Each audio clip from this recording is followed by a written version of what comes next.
Hello and welcome back to another Marvel Champions or not Marvel Champions, geez. Lord of the Rings live stream. It is a Lord of the Rings live stream. I hope everyone is doing just fantastic. Today we're continuing on in our progression series with the next quest in the Harad cycle called Beneath the Sands. So we've got this. Hey, Dayton Kane, how you doing? Daytona Kane. Words are hard. Hope you're doing well. Yeah, nice. I'm really excited to be back and playing some Lord of the Rings. Jared Gorismo, how's everyone doing? How you doing? I love that Gandalf. The Gandalf looks so grumpy. The the emote. Just think it's a really funny emote. Today is an interesting quest. It looks kind of like we're trying to stay on, and we're gonna be pushed off track, and all of this where we cannot place progress when we're off track. But then we're gonna find some locations, and then we're going to be able to flip back on track, and then we got a lot of spiders, which is honestly not my favorite. But we got some spiders to deal with. Doing great. Getting my revised box next week. Sick. That's awesome. It's such a good game. I'm so happy for you. That's great. Yeah. So I've done a little bit of pre-conceptual deck building, and with this scenario, we have 3 stages that each have 5 progress. It's just kind of like it's restricted on when we can place progress on the quest. So I want to run just full into the side quests. This is a archetype or a style that I have not yet played, where I've leaned really heavily into these. There's a lot of heroes that benefit off of them, and I feel like this is probably a pretty decent time to try it, because when we need to quest, we don't need to quest for that much, and it's very restrictive on when we can quest onto the main. So might as well quest onto a side scheme, and then we can get the benefits that those side schemes provide. So that's kind of what we're doing. Yes, this is a great quest for side quest. Yes, thank you. And I keep calling them side schemes. They are side quest. That's my Marvel Champions bias slipping in right there. But I'm really excited. So I'm hoping that y'all can help me a little bit with the deck build, because this is something completely new to me. There are going to be a couple of cards. I flipped through my what I'm calling the Lord of the Rings binder book, and found a couple of them. But I'm sure that there are a couple of just staples out there that I am just not super familiar with. So as we're going through, let's work together and build this deck. I think the main hero here is who was it? I picked him up. Oh, the Thurnadir. Thurnadir. So they get +1 willpower for each side quest in the victory display. They start at an 8 cost. They have a 2 willpower, and then as they set up, you actually get a side quest, so you can guarantee starting with at least one of them in your hand, and then you can blitz through that, and then get him up to a 3 willpower pretty immediately. So I think we're definitely gonna go here, and if I know he's relatively new. I think he's within the last couple packs, potentially the last pack. Honestly, it's been a little busy, and they've all kind of run together. Um, so there's that. We've got a lot of allies and everything as well that are going to lean into this strategy, and so we'll find those here in a second. But I do want to look at the side quest, because we are limited to only 3 heroes. We're going to have to figure out where we don't want to go, in which aspect we don't want to do. So we're definitely doing lore. I think we're gonna do tactics as well, mainly because the tactics side scheme of the new one that we just got, the keep watch. So limit 1 copy of keep watch, but while this is in the victory display, each non-unique enemy engaged with you gets -1 attack. So that just seems really good, especially because our spider here, the brood mother, is going to be summoning just a good number of spiders throughout this game. And those spider broodlings are non-unique, and they have 2 attack. So if we have this in the victory display, they're only attacking us for 1. and that gets a lot easier to deal with, especially if. And here's my crazy idea. I'm wondering if we go with uh, Bjorn, because Bjorn does not exhaust to defend. So these spider broodlings, once we have that in the victory display, he can just kind of they're trivial at that point, and we don't take any damage with Bjorn. That's kind of the idea that I'm thinking through. I have not decided if I want to go away from either leadership or spirit because yeah, uh, we'll see. Uh, and spirit is so good at questing. Now that we have Thurnadir, we may have enough questing already. But I also just I really like spirit. Spirit's probably my favorite. It feels really good. I'm gonna look at the side quest here. We have double back. We only have one side quest for this. And within this stage is defeated, reduce each player's starting threat by 5. That's pretty okay. I think the other kind of route that we could go is we could go and get some upgrades or something that can allow us to play cards out of aspect or out of sphere, I should say. Um, that feels like a okay build. Um, but since we only have one here, I think I'm actually gonna go away from spirit, go tactics, leadership, and lore, which is probably my least played combination of spheres as well, which is also just kind of fun. So that's kind of what I'm thinking. Unless there's something that is absolutely necessary in blue, I'm starting to think that we just when a side quest is in the victory display, this guy doesn't exhaust. That's kind of nice. And then I remember the leadership ones being pretty decent. One of the tactics one is a battle. Healing plus vigilante Dunedain. Pest control. Nice. Nice. Vigilante Dunedain. That is true. Dunedain would be really good here because of how many enemies we are going to see. Also, hey Chad, how's it going? So our side quest here, we have Send for Aid. When the stage is defeated, we can search the top 10 cards for an ally and put it into play under our control. That is nice. We can get off aspect allies.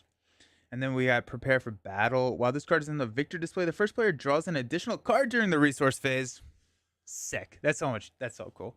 Yeah, I think that these are going to be like a lot of fun. I'm looking forward to just having all of these benefits at our disposal. Um, but yeah, leadership seems like they have some really decent side side quest. Where am I gonna go here though? If we're not going with spirit, I think it kind of makes sense to try and keep our starting threat a little bit lower. We do have Gandalf's. We're gonna have access to sneak attack, and if we have the card draw that the side quest gives us, there is a chance that we like don't necessarily need to use Gandalf for card draw. Although throwing 4 damage at the Brood Mother is always going to be, I think, a viable option for that Gandalf activation. But we can also use him to lower threat. Um,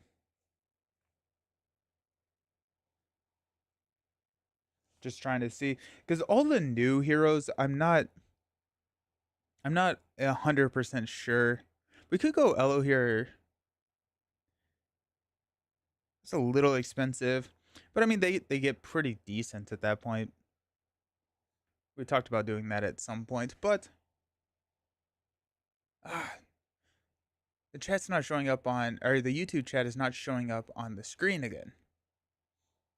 I actually think that that may be just Lord of the Rings now that I'm thinking about it. Because it was doing it in Marvel Champions. I'll have to check that out on Lord of the Rings. See if there's something different in the plugin that I'm using. We could go Denethor. I mean, like, honestly, we could just, well, just to get that jump start.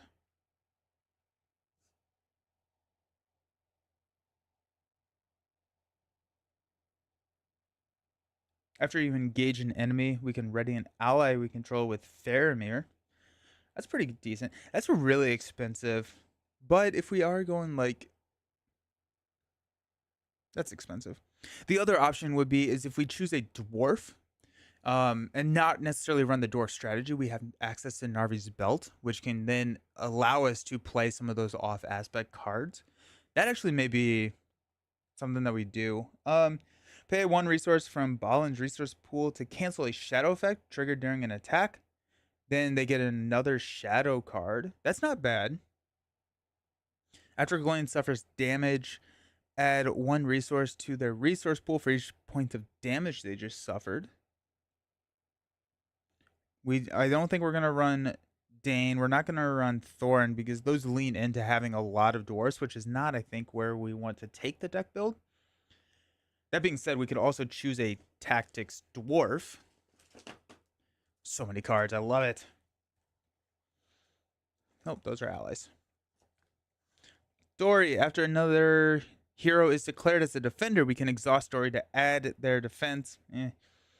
When Thalin is committed to the quest, deal 1 damage to each enemy as it's revealed from the encounter deck. That's pretty interesting.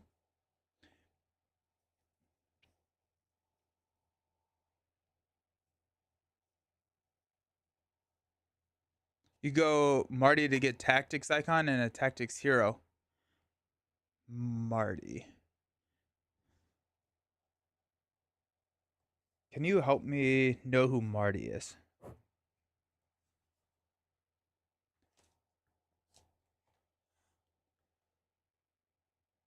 Armor Thrill. Oh, spend a resource from his resource pool, search top 5 cards for an ally who shares at least a trait. Puts that ally into play. Shuffle your deck. And shuffle it back in. Not sure how to spell leadership hero. Oh, it's leadership.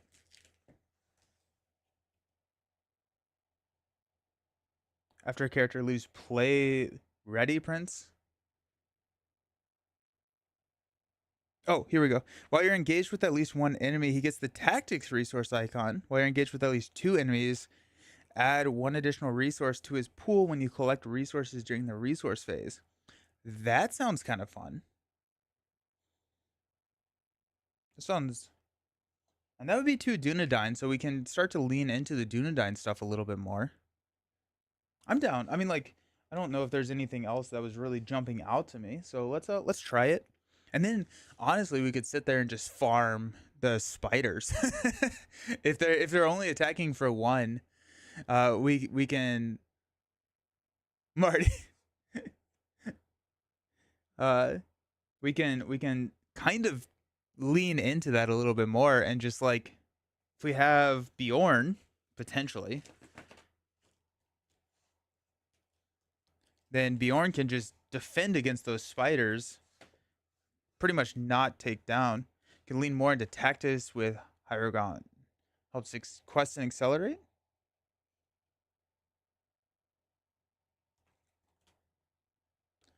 After a quest successfully, play a tactics ally from your hand, reducing its cost by 1 to a minimum of 1. Then you may raise your threat by 1 to give that ally +1 attack and defense until the end of the round. Ooh, that's kind of fun. That's fun. It's also a really low cost at 9. I'm down. Let's try it.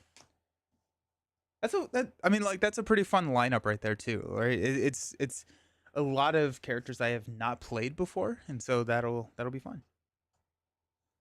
All right, let's grab our side quest. We've got delay the enemy. When the stage is defeated, each player may choose and discard a non-unique enemy engaged with them. I don't know if we want to do that. Once you clear a side quest, Vigilante Dunedain can help handle defense. Just need a bit of healing to keep them alive.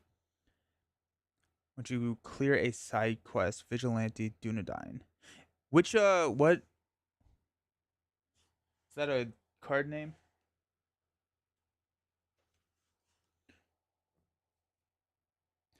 When there's a side quest in the victory display, he does not exhaust to defend. Ooh, there we go. That it is. There it is. Yes. Excellent. Love that. Heck yeah. That's fun. That's really fun. Cool. That's really cool. And he's an excellent defender. Plus, if we have the acceleration of having an enemy engaged with us, we're paying for him in 2 rounds. Or we can use the send for aid or whatever the leadership thing is to get him out like pretty quickly. A quest for him. We are gonna grab a keep watch.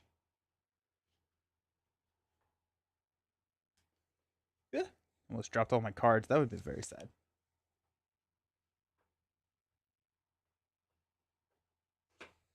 Now, when you are running a side quest deck like this, do you typically run one copy of each side quest? Because there's a limit of one in the victory display, but there's not a limit of how many you have in your deck. And so there's consistency, but also like then you have dead cards. For whatever one we are grabbing with our ability, we don't need multiple of them. But otherwise, it's a dead draw if you get the second. Just run one of them. Sounds good. Which, like, I guess, like, Villia, if you're running multiple of Villia, the road goes ever on to find the side quest I want. Sweet. Okay, let's find the road goes ever on.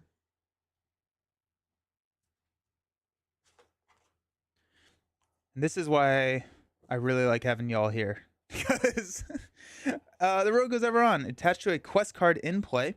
When it is defeated, the first player chooses a player. That player searches their deck for a side quest and adds it to their hand and shuffles their deck. It's all coming together. Let's go. Okay. So we definitely want to grab that. That's a sick. Okay, that's fine. Okay. Sweet. So we got gather information. After the stage is defeated, each player may search their deck for one card and add it to their hand. I mean, that seems good. And then we've got the storm comes. When this is in the victory display, the first ally played by each player does not require a resource met. Oh, that seems good. Okay, so let's grab a gather information and the storm comes. While we're here, we're just gonna grab our good friend Mr. Gandalf. Honestly, a Glorfindel could be nice. Once we have the storm comes, we can just pitch Glorfindel for whatever we need. Hey, Astari, how's it going? And then we can play him from the discard pile if we wanted to, but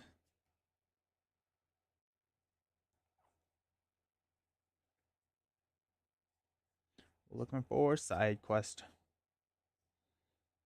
Gaining strength is not horrible either.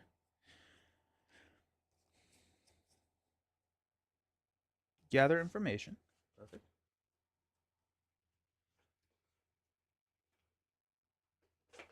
There's so many cards in this game that start with G. Then the storm comes.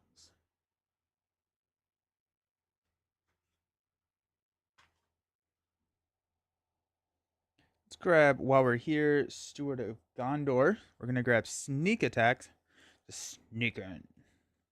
And then we got 2 Steward of Gondors. I think that's probably going to be fine. And I think one of the discussions that we should have is what is going to be that first side quest that we want to grab with our ability. Potentially it's the card draw one. Or it could be the ally one, which is a leadership. The long defeat works very well with side quests. Ooh, okay. Long defeat.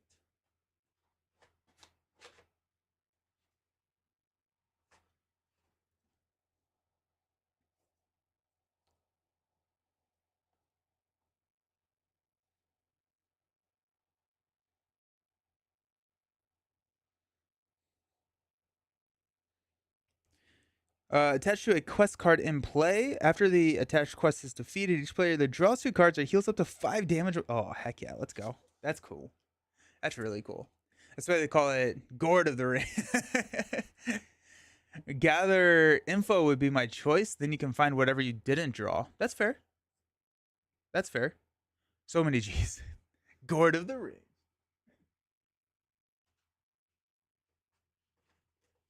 Also, if we do win today, we get to open the Black Serpent, which I would like to submit as one of the coolest freaking pieces of art on any of these packs. Look at that thing. That's a sick sword. So, Looking forward to that. So we've got our tactics, we've got our basic. Let's hop over to lore. Black Serpent is one. Oh, really? That's cool. That's fun. I also was when I was looking through and thumbing through how this quest works beneath the sands. I think this would be like a really good quest for like deck testing because it stresses so many parts of the deck. Um, Not necessarily like a huge questing, but first player searches the top X cards of the encounter deck for one non-objective card worth no victory points and adds it to the victory display. Put the remaining cards back in any order. X is the number of players in the game plus 4. Scout ahead and then explore secret ways. While this side quest is in the victory display, each location in the staging area with the same title as the active location does not contribute its threat. That seems a little bit more situational. We do have Spider Burrow there, blocked passage, but it's kind of like, are we running cards that put things into the victory display? Because if not, none of these have victory points on them, so that could be a little challenging. X lame laments lames. We are grabbing Scout ahead.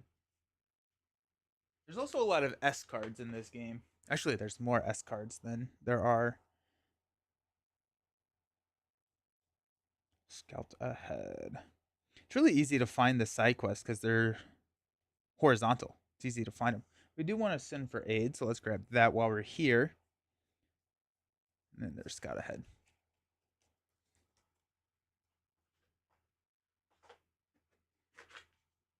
I got to play the second challenge of Primal yesterday. Primal is a LCG type model. It's like Monster Hunter. It's a really fun game. Played the first one on Man vs Meeple. Just played the second challenge because they're putting out like similar to like what Marvel Champions is doing, where they have like the challenge quest or the challenge modes that they put out each week. I got to play that. It was good. It was fun. And we got prepare for battle while this quest is in the victory display. Yeah, heck yeah, we're doing that. Prepare for battle. And now we're just having fun. Kind of funny. This is one of the better quests for explore secret ways, since off track adds locations to the staging area. Secret ways still isn't very good. Let me read off track then. At the end of the quest phase, place one resource here. At the end of the quest phase, search the top 3 cards in the encounter deck for a card with on track in the lower right corner. Add it to the staging area and discard the rest. If no cards enter play from this effect, flip this objective.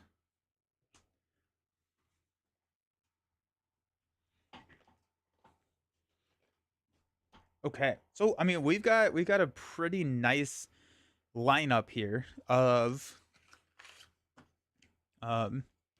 side quest. So let's start. We probably want to grab another Vigilante Dunedain. Get the full play sets of those. I think the same with the Rogue Goes Ever On and the Long Defeat. So let's grab the full play set of these guys.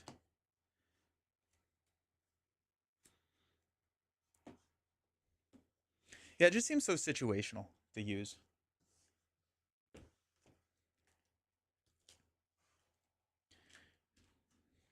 There was a. We probably want Furial. There was another one that I was looking at here that I really wanted that dealt with cards in the.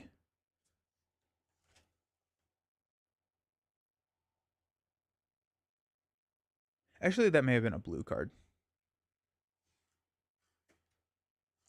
What are we looking for? The Rogue Goes Ever On. Let's grab you.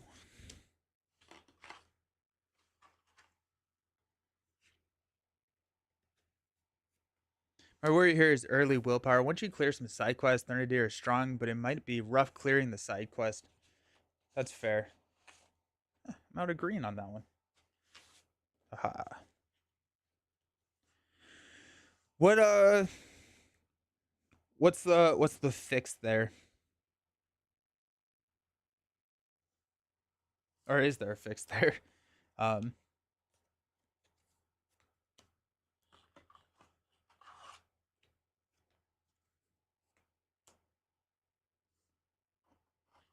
Thinking that's what you need to add is early questing stuff, especially with how many um locations we're gonna see and not running spirits. That does make me slightly nervous.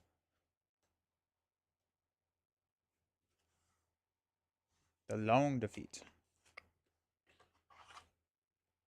Quick beam, Malblanc.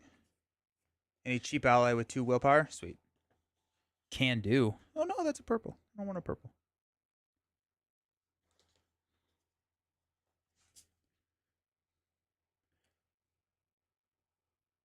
There we go there. And then we want a Vigilante Dunedain. Just round out the playset on that guy.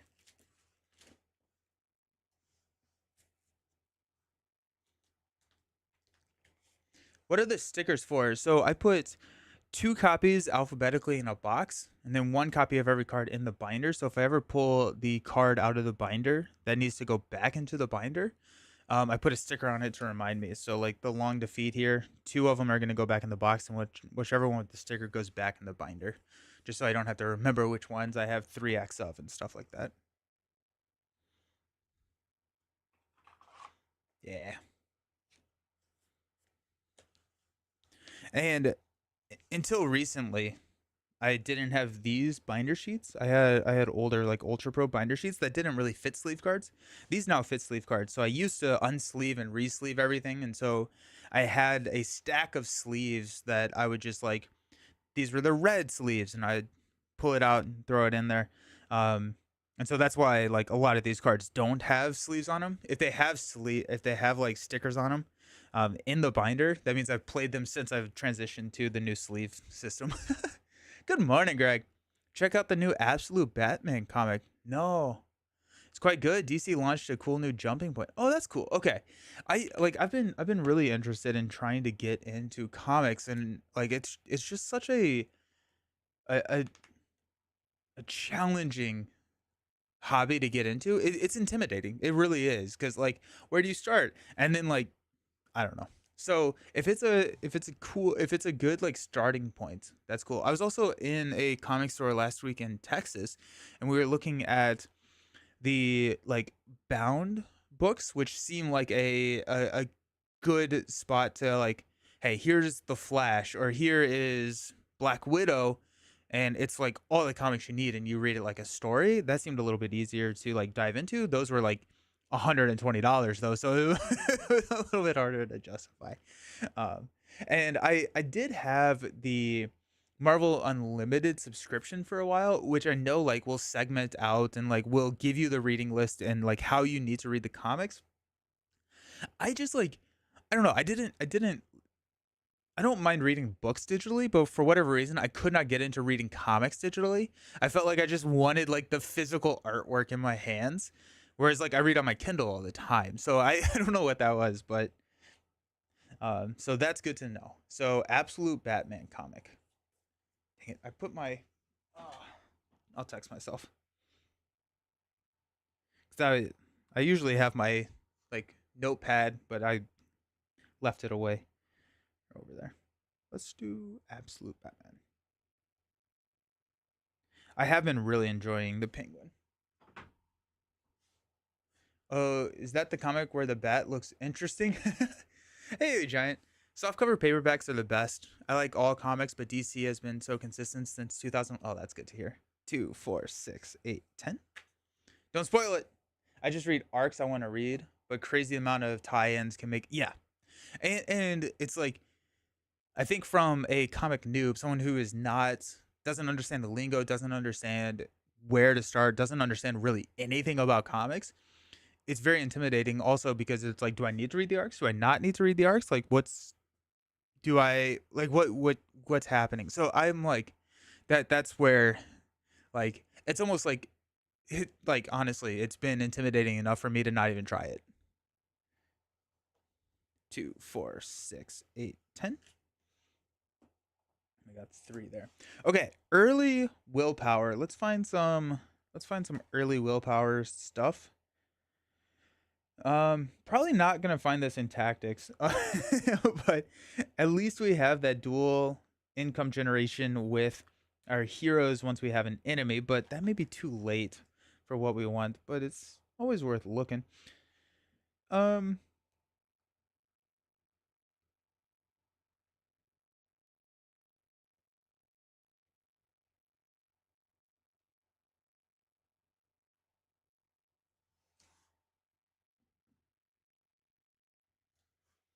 I usually go to Wikipedia.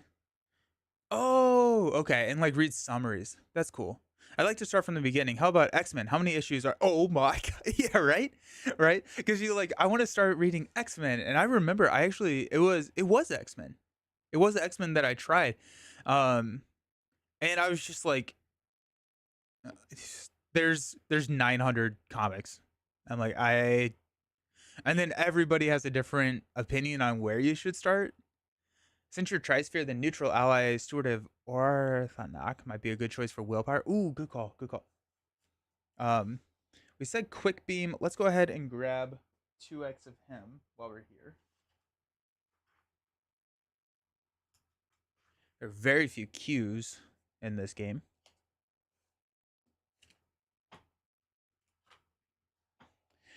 Get the Wandering Ant, which don't love. We did need healing, which would be Stewart, not Stewart. What's his face? Warden. So we could do that. Warden of Healing works. Rivendell Minstrel is 3. Also, we don't need songs. Well, actually, no. One of these is a song, right? Yeah, the Road Goes Ever On is a song. So Rivendell Minstrel is not a horrible idea. I actually love how goofy, fun, and simple old comics used to be. Yeah, right.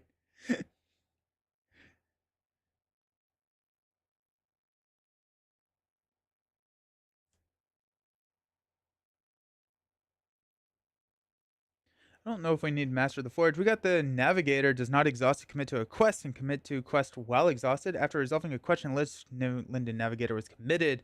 Discard it from play or discard 1 card from your hand. It's a okay option for us there.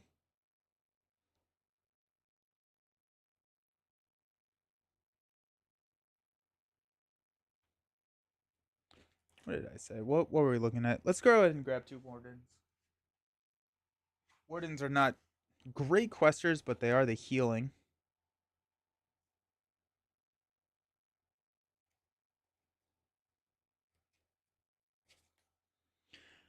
The Preserver is a little bit slow. We're not getting any utilization out of Preserver until minimum turn 4, which at that point we could just be into a hole too deep to crawl out of.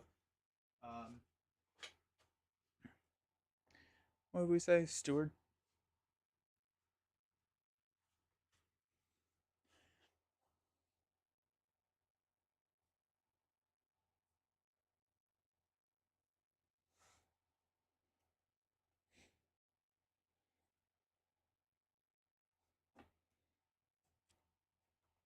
If you just read the X-Men Mutant Genesis card, you'll feel more familiar with what's going on because it's almost like the Mutant Genesis. Oh, okay. Okay. Yeah. It's really yeah, there's a lot of really cool like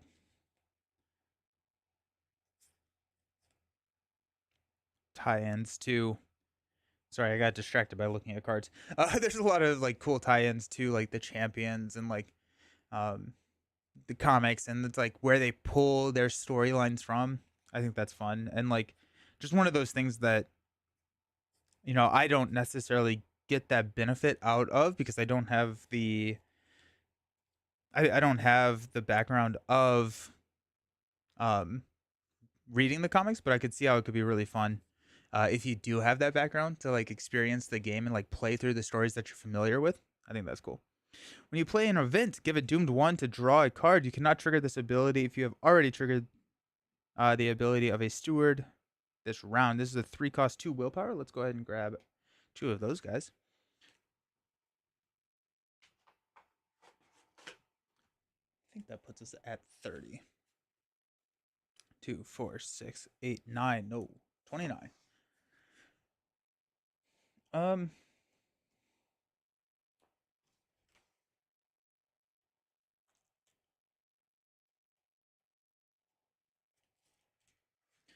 let's take a look at our basic cards. See if there's anything here that we want. Really thinking of allies.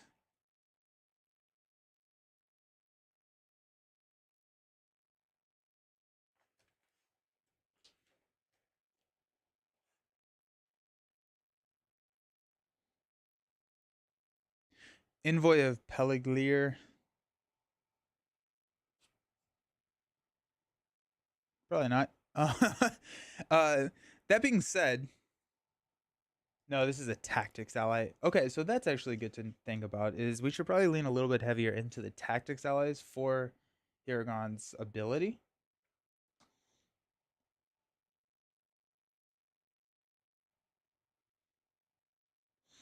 Do you engage an enemy? If you control at least one Dunedain hero, spend one resource to put Ranger into play from your hand under your control at the end of the round. If Ranger is still in play, shuffle him into your owner's deck. Bummer. Okay, let's look at tactics allies.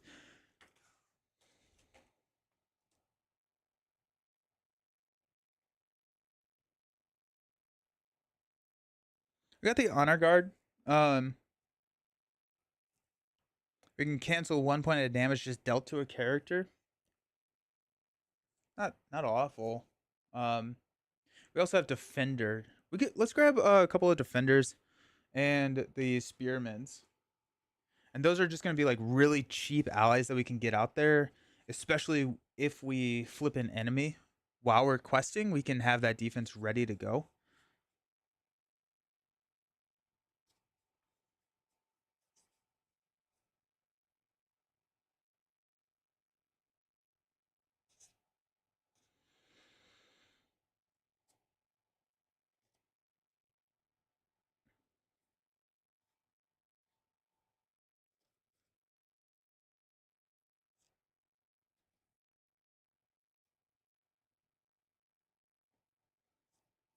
Denethor is so expensive.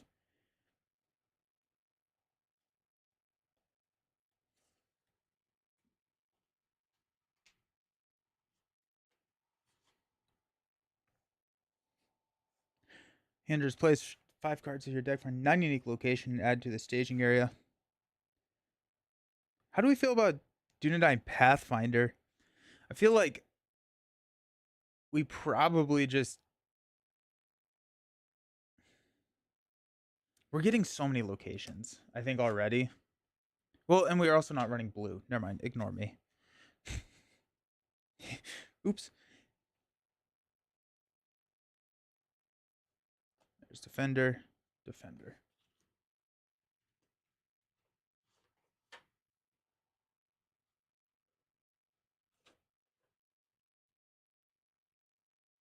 Spearman.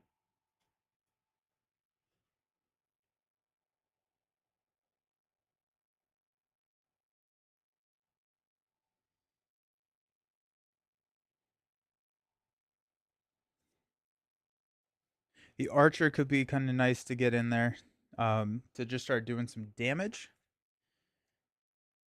After he enters play, deal 1 damage to an enemy not engaged with you.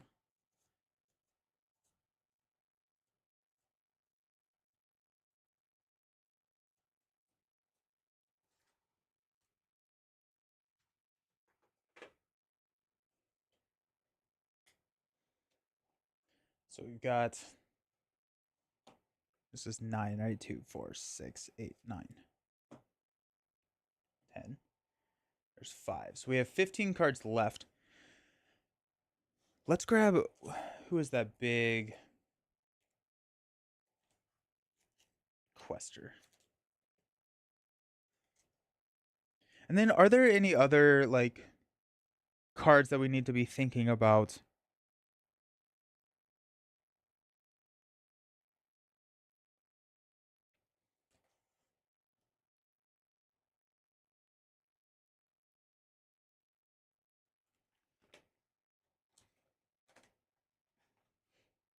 Ethereal. Leadership attachment, air. Okay.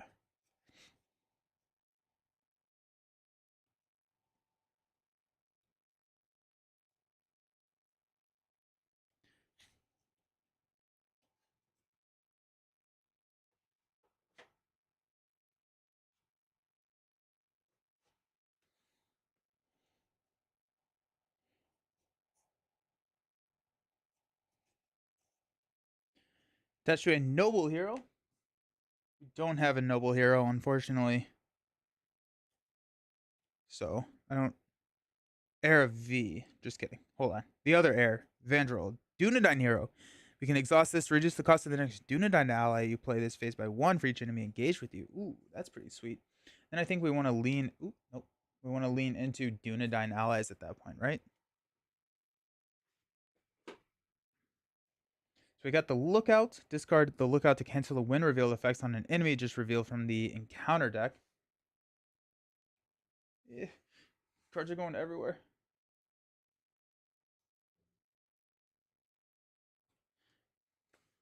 I don't know why these Dragon Field shields.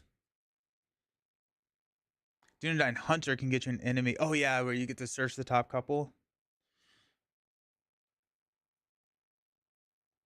I don't know if there's any when revealed effects on these enemies.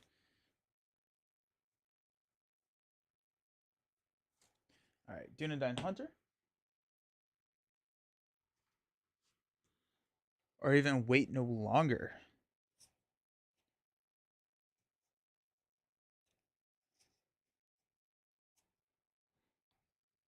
Discard Dunedain Watcher to just cancel the effects of a shadow card just triggered.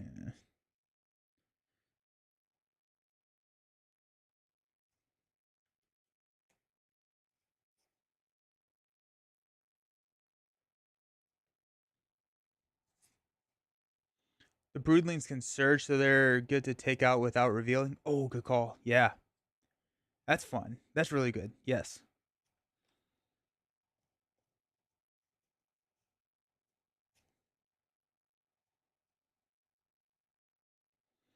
Dunedain Wanderer. We're not going to hit Secrecy. Dunedain Hunter. Put it into play. Alrighty. Ooh, I like that. Let's actually grab 3 of him. That seems pretty good.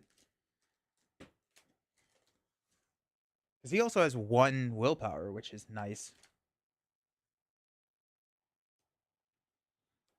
Am I going to PAX Unplugged? Yes, I am going to PAX Unplugged. Very, very excited for PAX Unplugged. That's coming up way sooner than I feel like it should. This year, feel all days. Yeah, I'll be there all days. I feel like I think D20 will be there too. Last time we talked, he said he was going to be there, so that'll be fun.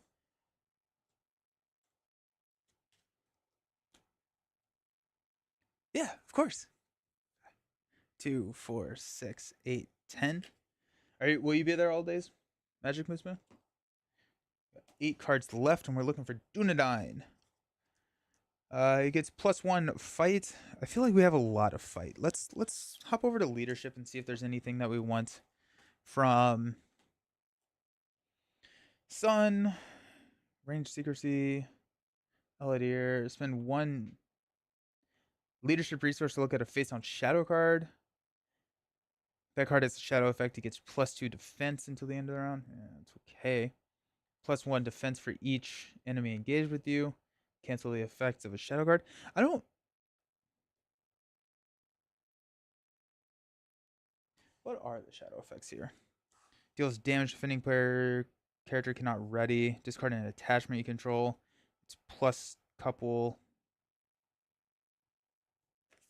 I could see. They're so expensive. That's the problem. You may be there, sweet, nice. It's my favorite con. It's my favorite one. I plan to maybe participating in the Dice Throne tourney. Nice. Dice Throne's fun. I have all days, but sometimes Saturday gets so packed that yeah, that's fair. Saturday, yeah, they can get real busy.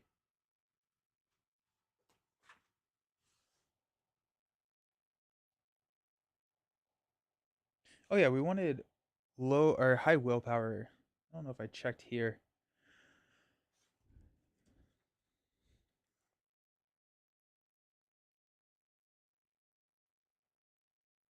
Dwarven Sellsword is not the worst idea. Glad. Well, we don't really have attachments.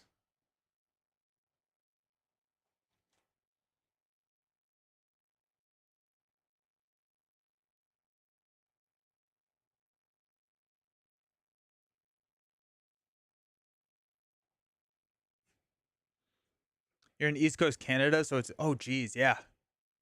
How far is that? That feels like really, really far.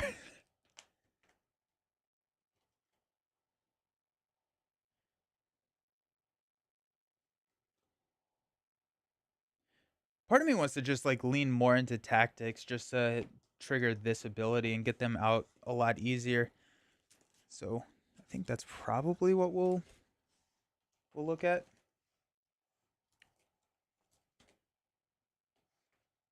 So what are the Dunedain here in tactics? It's +1 attack for each. I mean, I think that's fair. Let's try. Let's go 2 for Nost. Also a newish card for me. Or no, I think it's a very new card. Yeah, there you go.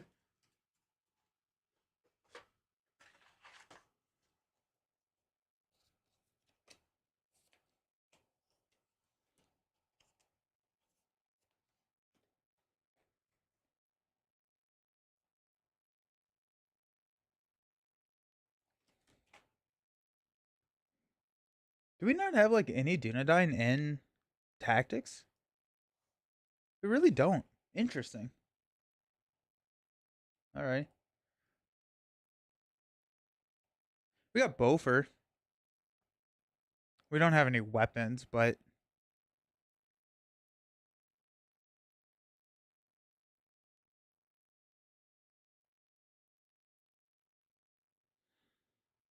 Eagles of the Misty Mountains.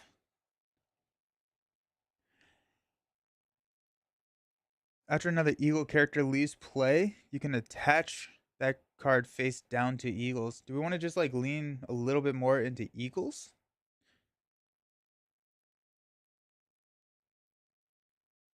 Right? We got like Eagles are a little expensive, but like if we have the reduction, we can. We go Eagles come in for yeah.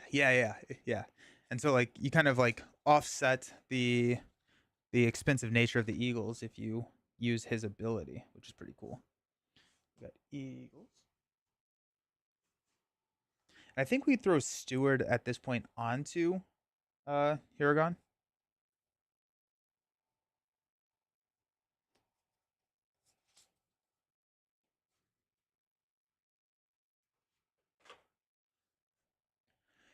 We could go Wing Guardian, or honestly Vassal of the Windlord, like to just like get them out really cheap. Defender of Ramas for Wing Guardian. I think that's probably what we'll do. Yeah, if we go Wing Guardian instead of Defender, then we can just get more synergy through the Eagles, which sounds pretty cool. Also, I played the heck out of Wing Guardian because it was a really good defender for like the card pool is really really low because it came in like the first set. So I played a lot of Marty for Stewart since he has two. That's fair. That yes, good call, Chad. Yes.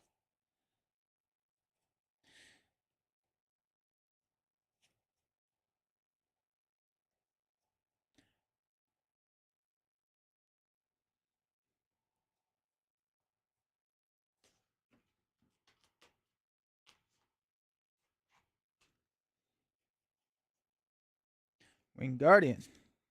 So that's gonna take the defenders out of here.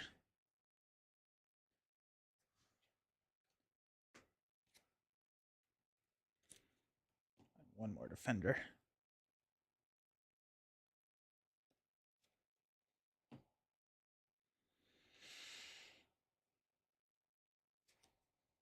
Where are the defenders?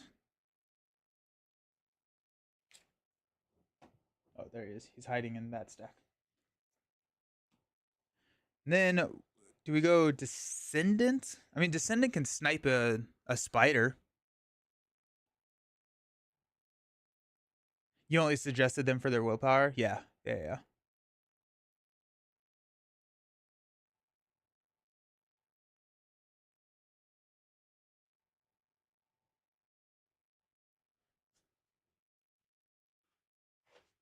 But also eagles are fun.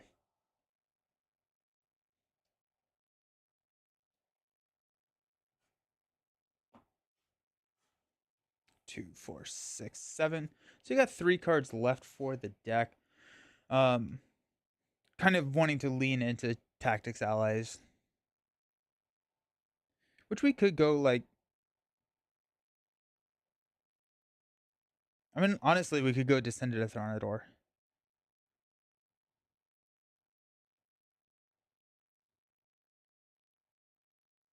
Then eagles get insane.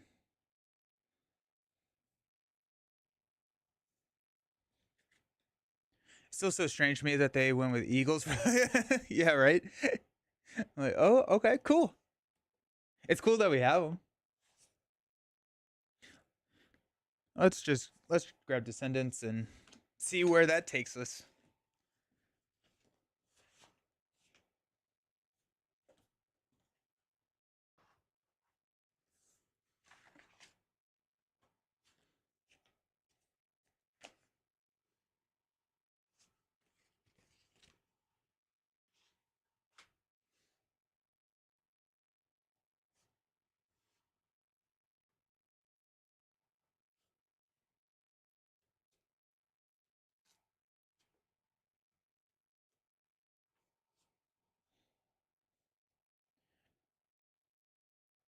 Right next to the shop. So I visited one of the stores that we have videos in Austin, Texas when I was there last weekend. Um, and one of they're right next to a like a camera shop. So I went in there. Very dangerous location to be in. It was so cool. They had so many like cool toys.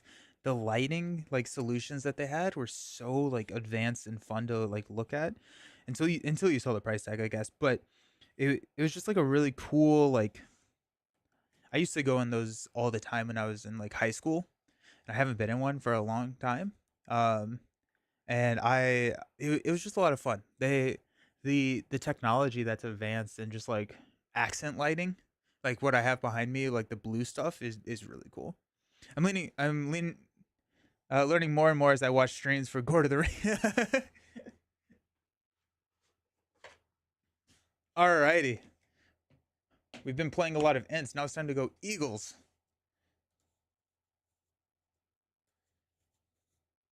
I'm excited about this. Our starting threat is going to be 27. So let's go ahead and pop that up to 27. 17, not even close. Again, overshot it then. Perfect.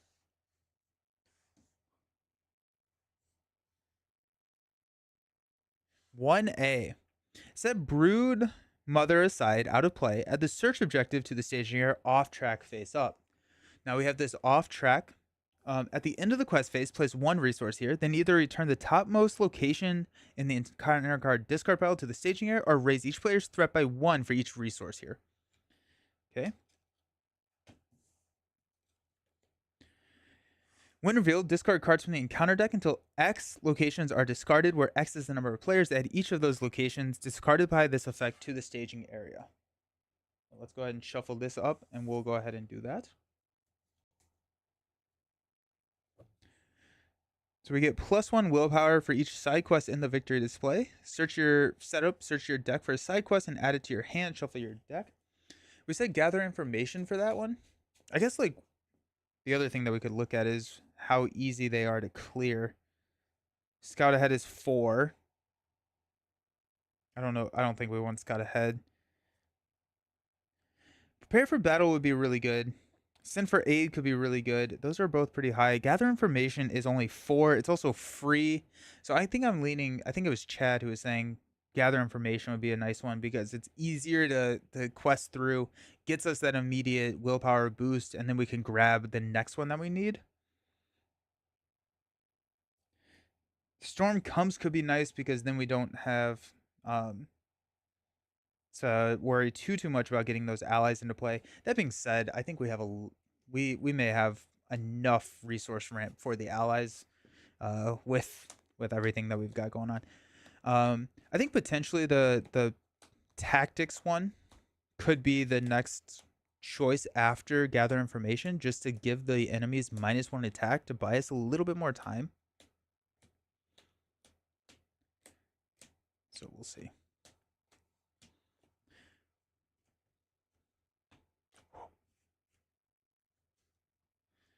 So we're going to discard until we get one location.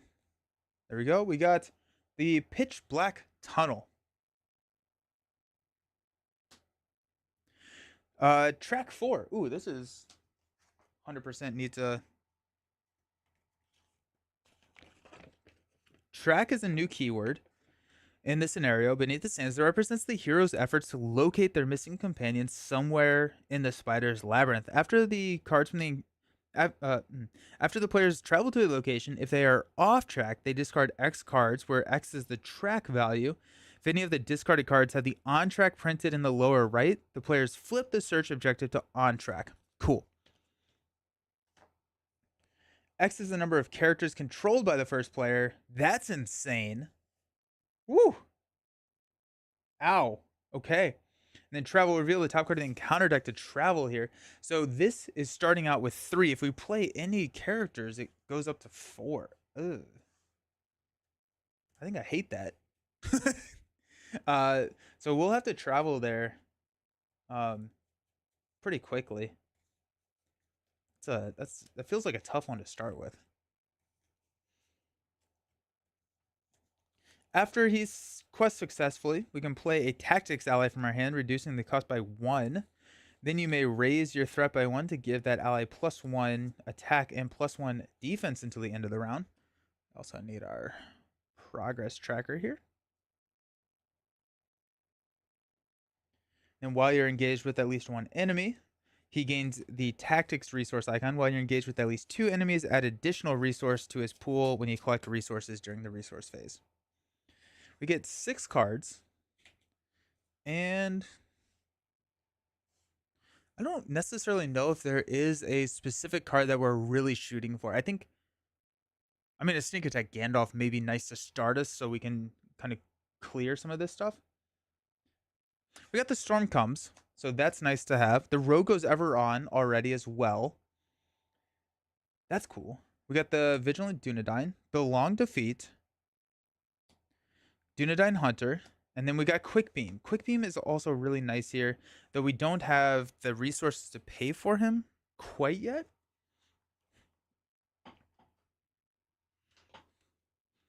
Honestly, I kind of like this hand. Because we can go gather information, put that onto the table, attach the Rogue Goes onto it, and then drop a Quick Beam next round. What after we've traveled here? Although, yeah, no, I think we have to travel here because I don't know. I don't like that card. That's a tough card. And then we already have our Dunedain here. I think that's where we're gonna roll. That's what we're gonna roll with. So let's draw into another hunter, so our defender, our vigilant. We'll get some resources.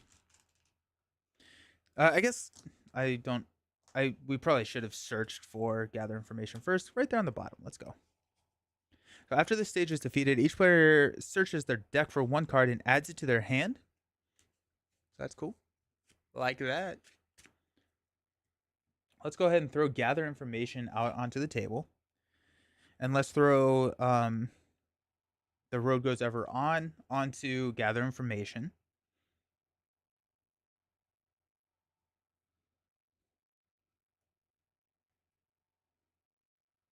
How many side quests can you have in play at one time? Can you have as many as you want because you choose which one you're questing on?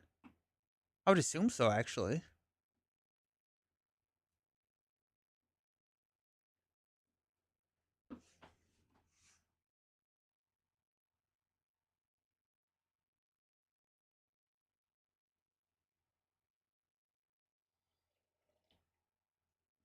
There's no limit. That's cool.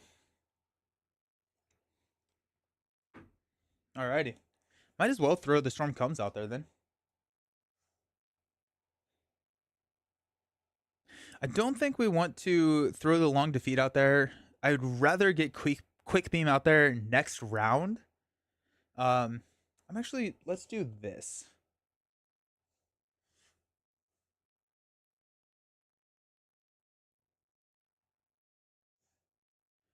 Make our staging area just obnoxiously large.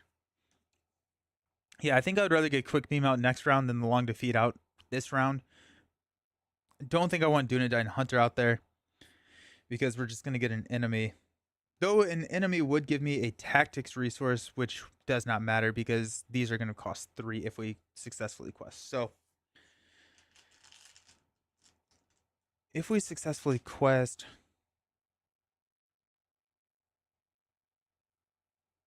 I mean, like, this is yeah. Do we quest with just these two? We're showing 4. We're showing 3. I don't like that card at all. If we quest with all 4, we're pretty susceptible to an enemy flipping and attacking us. Um, it's amazing how quickly we're going to raise our threat. Actually,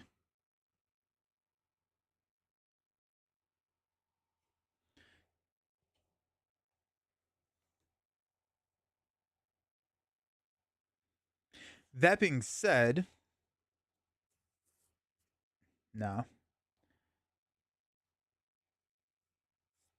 I think Dunedain Hunter is a play next round, so that we can get a tactics resource, and then we can play uh the Dunedain here, and then we have defense. We're gonna be questing on gather information at this point, and oof. Let's go ahead and quest for 2, 4. Do we roll the dice and go 5? I think we do. Let's go 5. If we lose, we lose. We're showing 3. Now flip into the enemy territory. This surges. Each player cannot have more than 5 cards in their hand. 2, 4, 6. That's brutal. We're gonna get rid of the long defeat. If you have more than 5, immediately choose and discard. When the stage is defeated, each player draws a card. Okay, I am not a fan of that. That surges into a spider burrow. Oh, geez. Okay, so we're showing 5. No, we're showing 6. So we have to raise our threat. Yeah, I think the early questing is a huge issue here. Ow.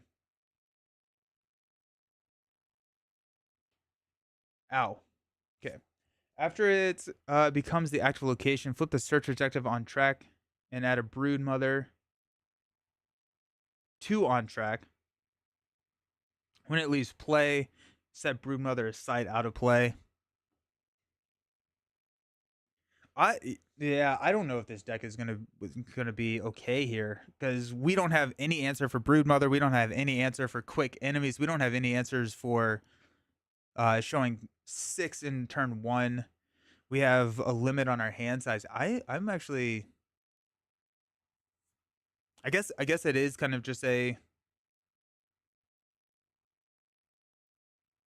a slow build.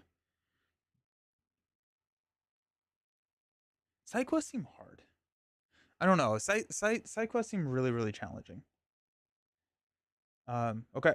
At the end of the quest phase, place a resource here. Then we will raise our threat by 1. So that takes us up to 29. We have to travel.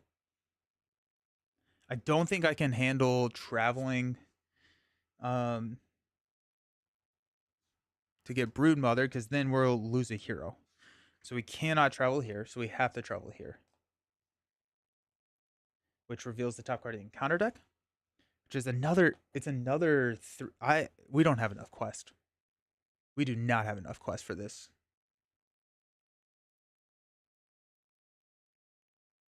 Huh. Okay. We will lose this game right here because we're already location locked. Based on the cards that we have. So I'm thinking let's scoop Let's scoop and try it one more time because it could have been a just a really tough draw. But I'm also thinking that we may need to reevaluate the deck build because we need immediate questing, and we just don't have that.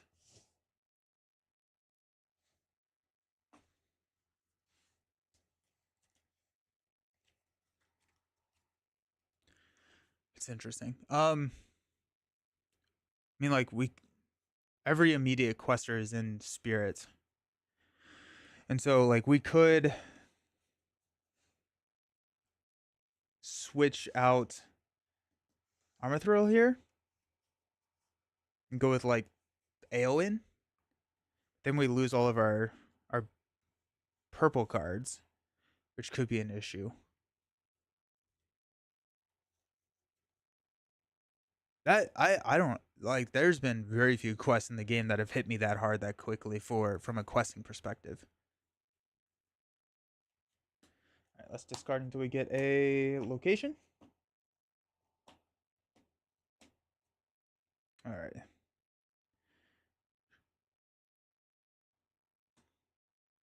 No, I don't have tactics Aowen. So we're showing 3, which is the same as what we showed. And it seems like every single one of these locations gives you another encounter card, which is insane. You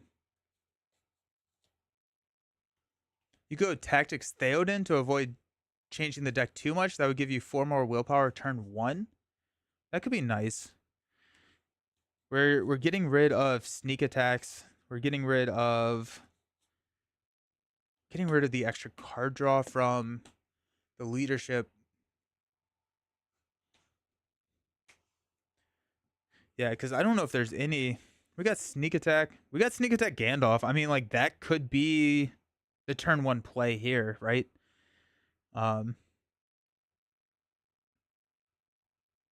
Yeah, I think sneak attack Gandalf could be what we need. That could also get us past that first round. Let's go find gather information. Because once we get a third willpower over here, that's also really, really nice.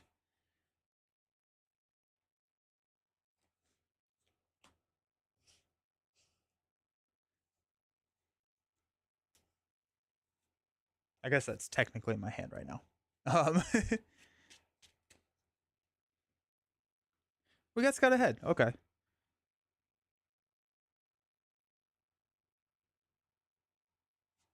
Because I know that they can mess with my cards. I'm just going to go ahead and throw that out there.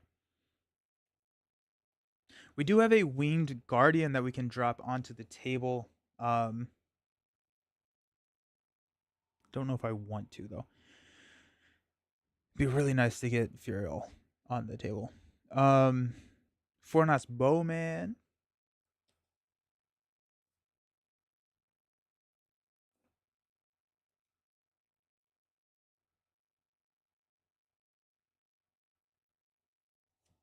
So what we could do, what are we doing here? We're getting a creature enemy.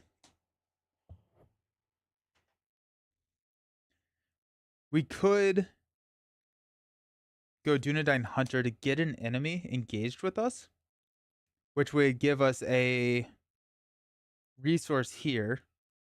Or I'm sorry, the tactics here.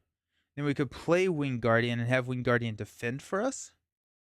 Gotta run. See ya, Chad.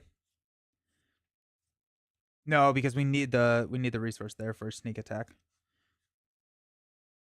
I think if we can survive this round, we'll be okay. I'm wondering, do we draw cards? Or do we reduce our threat for the sneak attack? I think we draw cards and hope that we don't get hit with the 1 side quest in there again. If you quest successfully, you can play the Wing Guardian for 1 with Hiragon. Wing Guardian Leviosa! That's magic, right? Yes. Yes, 100%.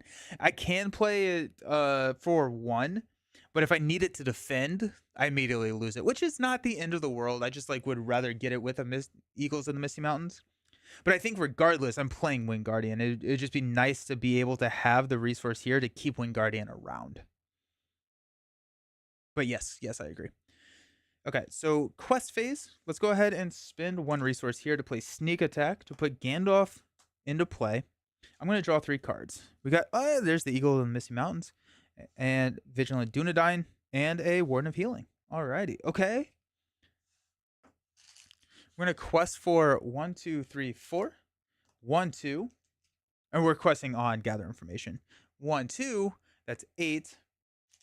And then we're going to go 9 right here, knowing that we can, if we successfully quest, drop a Winged Guardian that protects any enemies that come out, which potentially.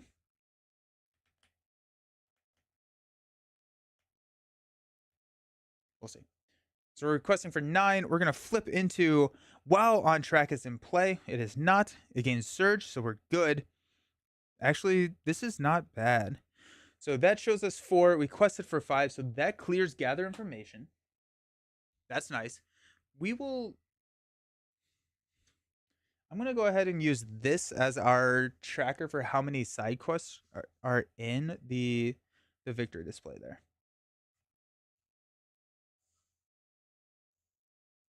So gather information triggers. We get to go find a card. Honestly, part of me wants to do sneak attack again. Oh, yeah. Good call. No. That's not what I was going for. We could go prepare for battle. We could go. I kind of like the Storm Comes, honestly, because while it's in the victory display, no, not that one. I'm sorry. The Keep Watch is good. Honestly, we could go the Rogue Goes Ever on Scout Ahead. Because Scout Ahead is another one that's easily clearable. And then the Rogue Goes Ever On can. No, because I would rather just grab the side quest that I want. We can use Rogue Goes Ever On for a more flexible option later. Send for Aid. Send for Aid is very decent. We can search the top 5 cards for a ally. That seems good. Honestly, we could go the Spearman. Now I think I need to grab side quest or Quick Beam. I actually may grab Quick Beam here because that's going to give us a lot of willpower very quickly.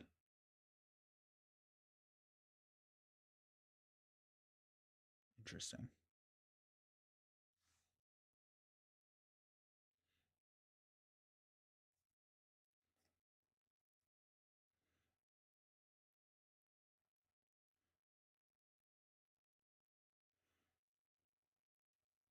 I think prepare for battle. Let's go Keep Watch. Yeah. Okay. We did successfully quest. So after we quest successfully, we're going to play a Tactics ally from our hand, reducing the cost by 1. We can raise our threat by 1 to give them +1 defense. I actually. I already do enjoy this deck a lot because it's very fun to try and understand where or what decisions to be made. There's a lot of macro or micro decisions throughout the quest phase. I may grab a Spearman instead, so I can play a Spearman, raise my threat, and potentially just block that with the Spearman and keep the Spearman around. And then when it attacks next turn, it will take it out. So I think instead of Keep Watch, I'm going to grab a Spearman. Or does that... No, that would work. Let's grab the Spearman. I kind of like that. Because then we have a chance to get some real acceleration there. Okay. So we will spend 1 to play the Spearman. We will increase our threat to give it a +1 defense and +1 attack. Gandalf is going to pop back to our hand.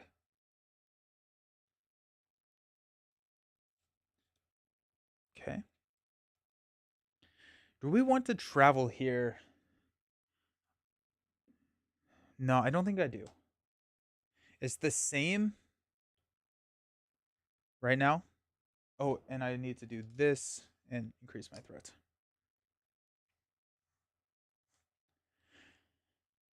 Though it would be nice to be on track. All right, let's engage here. We're going to defend for 2, dealing a damage here. No shadow effects, so we take no damage. So that was good. That was really, really good there. Because now the Spearman can just take him out next round, and we don't have to deal with him. Perfect. All right, let's stand up. Increase our threat to 32. Sneak attack, let's go! Let's freaking go. Well, that's kind of exciting. I think we actually need to use it for threat. Cause yeah. We do have a tactics resource here. And honestly,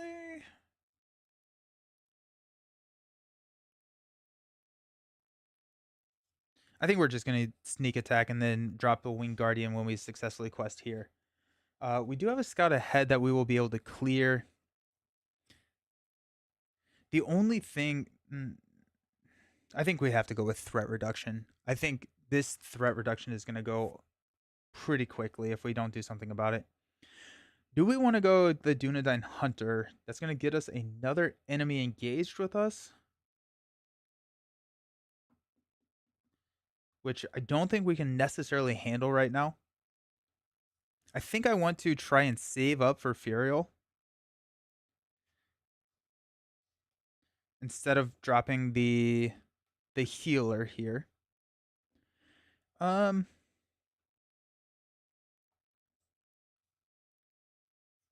I don't think there's anything that. Yeah, let's just go directly into the quest phase. We will go 1 to play sneak attack, to play Gandalf. When we do that, yeah, we're gonna reduce our threat by 5. 1, 2, 3, 4, 5. I think we'll just. It's not what I want to do, but I think it's what's needed of us. We're gonna quest on scout ahead. I'm gonna go 2, 6, 9 because we do have +1 there. We have Armathril, which I think we are going to let him ride. That way, if we do flip an enemy, we do have a defensive option here, and we don't have to get rid of our Winged Guardian. We're showing 9. We're only showing 3, so let's go ahead and do that. We're on scout ahead. Now flip into a 2. While on track is in play, it gets +2. And so that's showing 5. We quested for 9, so we clear scout ahead, which gives us 1 more here. And I think our questing issue is resolved. When this stage is defeated, the first player searches the top X cards, where X is the number of players +4, so 5 cards for a non-objective card worth no victory points, and adds it to the victor display. Put the remaining cards back in any order. Oh, that's a big part of that sentence. Put them back in any order. 2, 3, 4, 5. So we've got the Spider Broodling. I think we'll take the Broodling. It is a non-objective card, so probably one of these treacheries. Flip the search trajectory to off tracker, deal 1 damage to each questing character.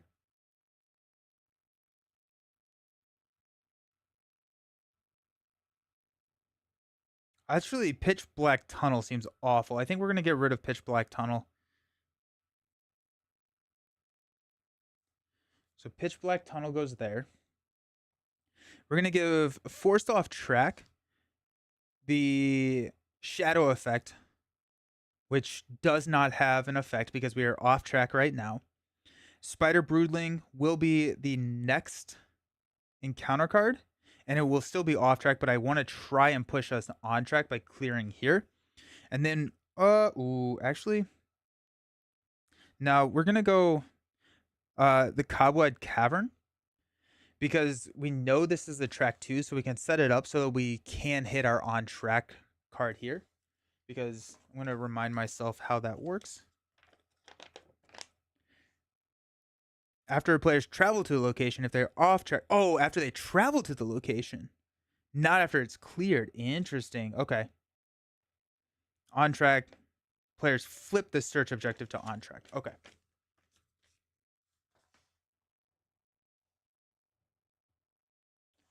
So I think we can do the same thing.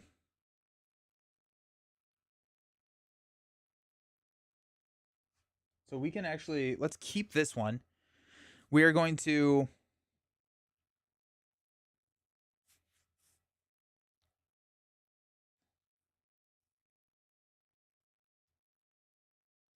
we're going to get rid of the spider burrow. We're going to travel here for travel 2, which we are going to discard pitch black tunnel, which will flip us to on track.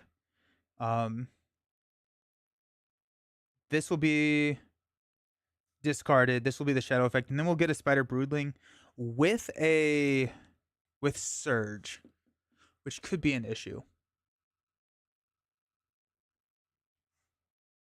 because we'll be on track. Also, what does on track do? Top 3 cards in counter deck for a card with on track and added to the staging area.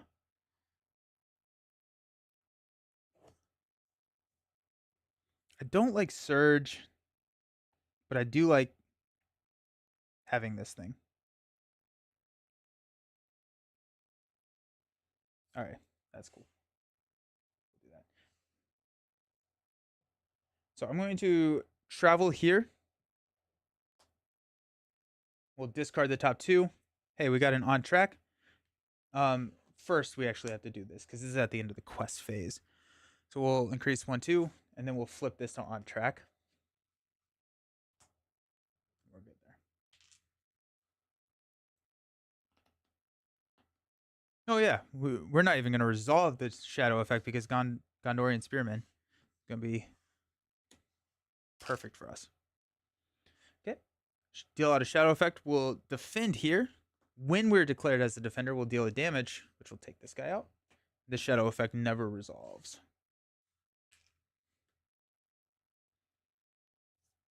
Awesome. The end of the round, we will increase our threat by 1. And ready, everyone. I'm going to go take a quick break, get a refill, and I'll be right back.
Alrighty. One of the things that I realized I did miss the trigger here. Um, but I don't know if I want to hit that trigger because after seeing what came out, I think I'd rather just get the Dunedain in next round because we will no, we won't have a tactics. Oh, but if we play the hunter, we can actually grab the spider and then it doesn't surge. Oh my gosh, I am really enjoying this. This is a really fun like little deck here. Okay, sick. Top of the round. Let's pass out some money. We'll draw a card into a Descendant of Thronador. Okay, that's nice. Let's go Dunedain Hunter. We're gonna get a Spider, a Hive Guardian, Spider. Well, we're gonna find an enemy team. Uh, okay. Uh, search the top 5 cards for a non-unique enemy and put it into play engaged with you. And I think we just grab the Spider Broodlings, the ones that can surge, and we're gonna shuffle this. Now this has the tactics. Okay. I'm really enjoying how this deck is working. That's fun. Alrighty. So we have the Dunedain Hunter. And when we quest successfully, we'll be able to play the Vigilant Dunedain, who now will not exhaust to defend because we have side quest in the victory display. And we're having a good time here, my friends. We need one more here.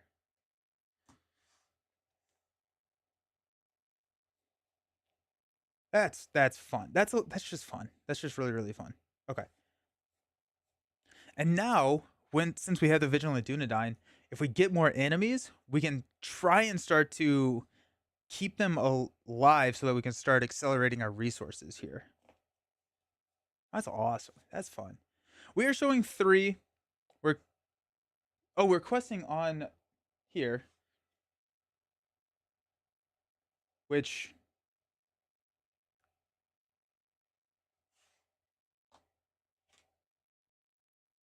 progress cannot be placed on the main quest. Okay, that's where it was. Now that we are on track, we can actually place progress on the main, which is pretty cool. After the player's quest unsuccessfully, flip this objective. At the end of the quest phase, we're going to search the top 3 cards in the encounter deck for an on track and add it to the staging area. There's a lot of cards getting added in this deck. That's kind of crazy. But now we're questing for 4 over here, so we feel pretty good.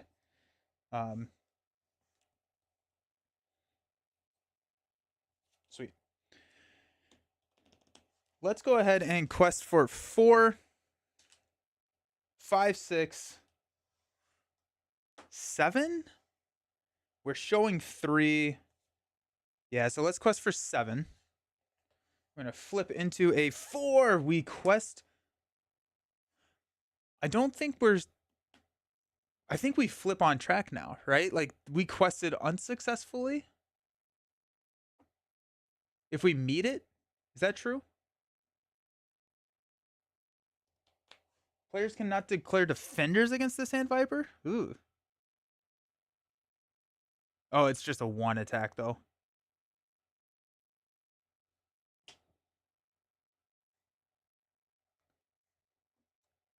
I think we lose. I don't think we quest successfully. A tie is not successful or unsuccessful, so we don't get the Dunedain here, which is very sad. No. Alrighty. Cool. Alrighty, what do we do here now? That's fun. Yikes. Not the finish we had hoped for.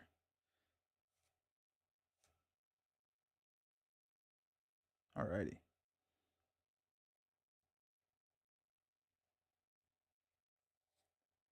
So, it's not unsuccessful. So we do have to search the top 3 for an on track.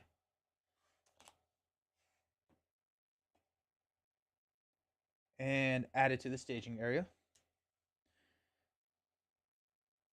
So that's going to be the Hive Guardian, While on track is in play, it gets +2 attack and -5 engagement cost. And just like this is kind of an insane quest. Like I feel like the amount of cards that get at we effectively double the cards that we're revealing each round. Now in 4-player that's not true, but in solo that's tough. Okay.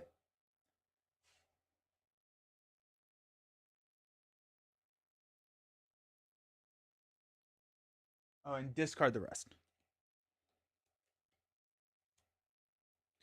It was this side quest. I don't remember the other one. Okay. I think we take the Sand Viper. Just we can't quest against 10, so we're gonna take the Sand Viper here. Got some shadow effects. We take this undefended. It's gonna be 1. It's +1. The attack destroys the character, reach each player's threat by 1. So we're gonna go 2 damage here. And we got a 2 attack.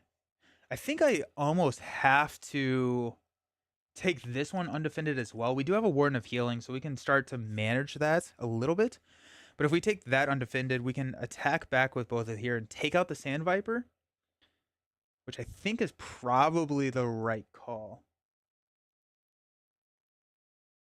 Now if we get like a +2, we lose the game. Or well, we die, so that's not great. Yeah, let's take this undefended. It's gonna be 2. It's +2. We're gonna scoop. Dang it, we were off to such a good start. Because we lose a hero, and at that point it's gonna be a scoop. Oh my gosh. Okay. It was such a good start. No.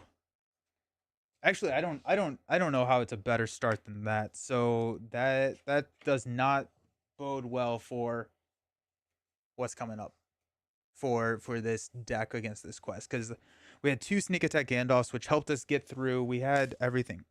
Should I have defended there? But then we would have had another attack on the. I don't know. That's tough. I feel like you almost need Spirit or Theoden, but Spirit also couldn't type fast enough. You could have defended. I could have, but then I couldn't. Oh, but then I could have attacked. Yeah, you're right. That was dumb. That was so dumb. No, I needed to kill the Viper, I think, because I think the Viper would have killed a hero eventually.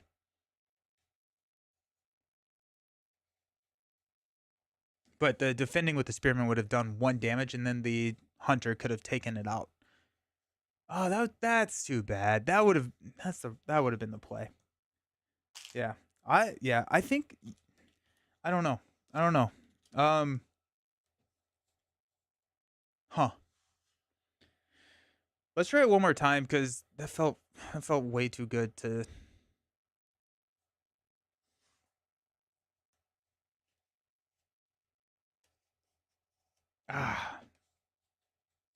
Dang.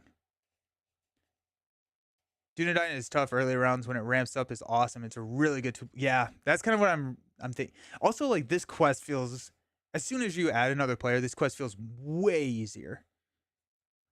Right? I mean,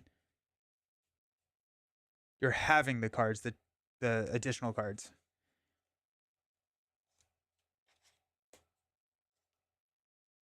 Because you double the cards that you're revealing in solo.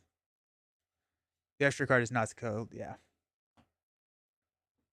Which, like, I feel like this is the first quest in a long time where it has felt like they haven't scaled well for true solo, which is fine. I mean, it is what it is, right? But it's kind of interesting that they did that. Dang it! I really we should have defended with this Spearman. Shoot. That would have been great. Okay, we got track 2. That's not a bad one to start with. Alrighty. Give me a sneak attack Gandalf. Well, I guess we don't. I don't know. Spearman, prepare for battle.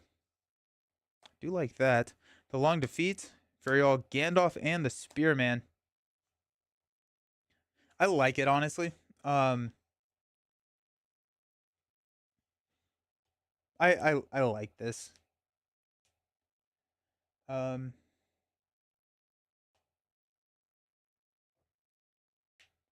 you might need some snowborn scouts. Envoys of Peliglir, cheap one cost ally for early meat shields. That's a good call. That's a good call. Yeah, the scouts I think would be good.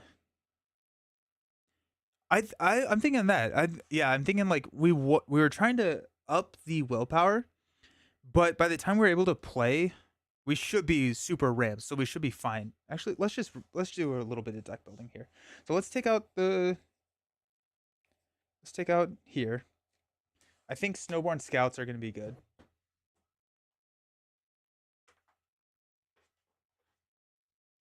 So that subs there. Envoys will be good.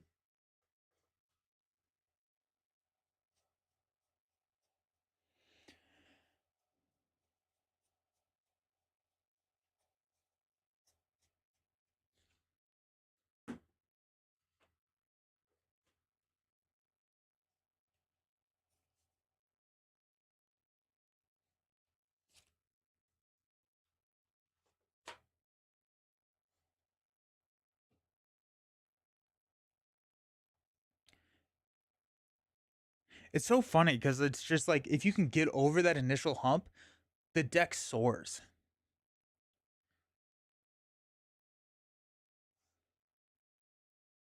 I don't know if we need Steward of Orthnach. The early will it would be good early willpower. Maybe.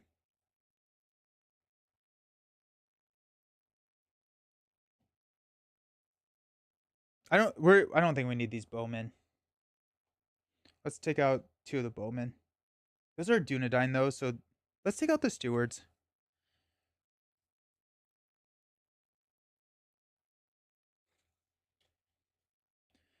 We'll sub those in for the envoys. And I think one of the things that we need to look at is yeah. Yeah. I think you really need a bit of luck in rounds 1 to 2 to get a foothold. And I'm honestly kind of okay just like going for luck because I really haven't been enjoying the deck and so I do want to try it. I want to make it work or luck into it working, I guess. Cuz that sounds kind of fun.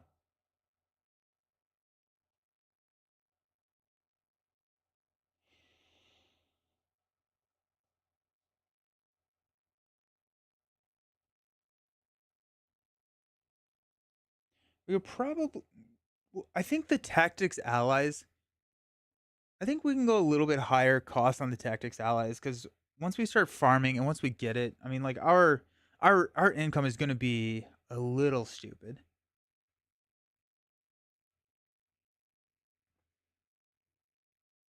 We could add in 3 more sneak attacks and just cheat.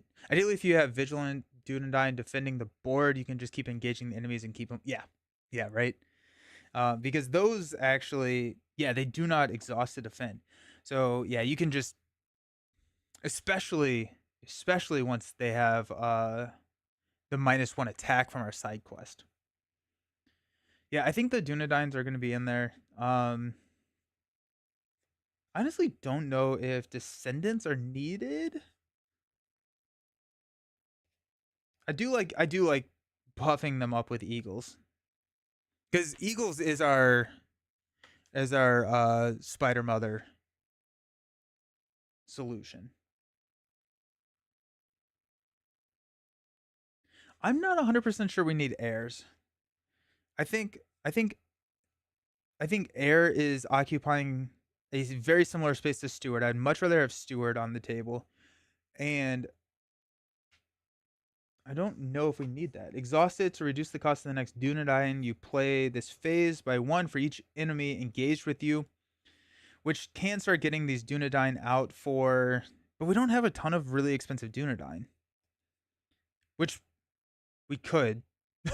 we could add more expensive Dunedain in there, but I'm wondering if you go one more quick beam What about? Oh wait, what about Sauron?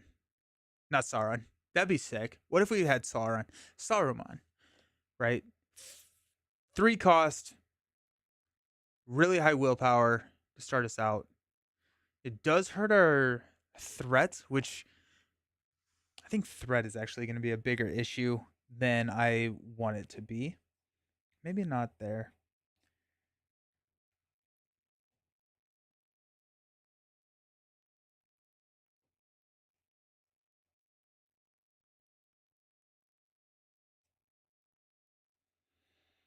Let's find cheap allies that we can throw in for air. Which honestly, no, let's just go one more snowborn and one more envoy. Yeah, we can throw all the money into here. Yeah. Let's go one more snowborn, one more envoy. And call that a day. Because if we play envoy on turn 1 using our non-tactics resources, we can drop a 3-cost tactics ally if we quest successfully turn 1. What are you wanting to blank with Saruman? Uh, Not necessarily blank, but just like get the willpower. Right? Like turn 1 plus 3 willpower. And then whatever, I guess whatever I guess like it guarantees a turn 1 successful quest. That was kind of the idea. But I don't know if it's worth the Doom 3.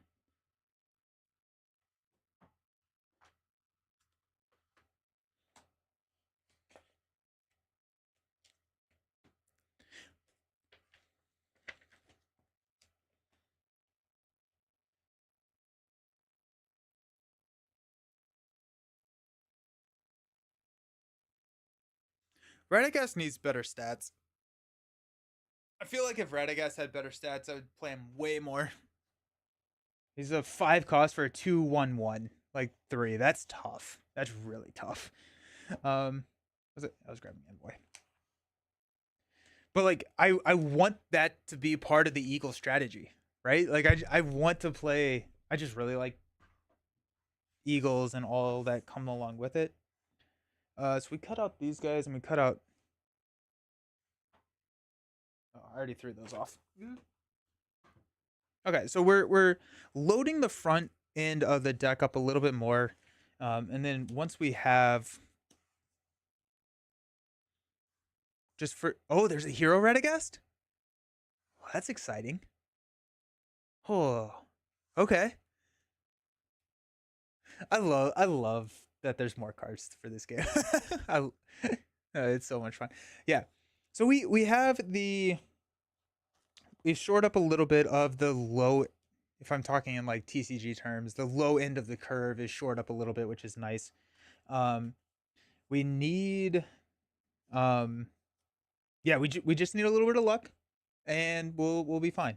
Like that's fine. 2, 4, 6. And I do think that the Vigilance Dunedain is a really integral part of this.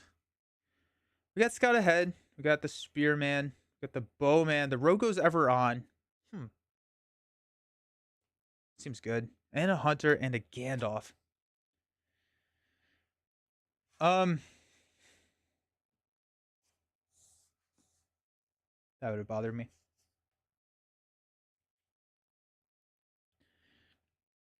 I like it. We can go gather information. We can go Rogue goes ever on gather information. We can grab 2 cards.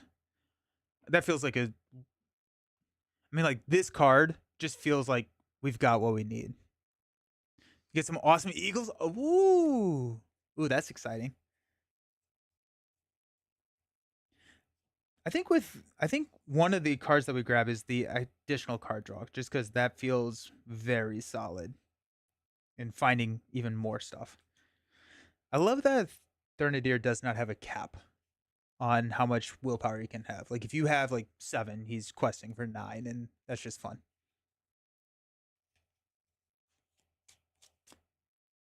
Okay.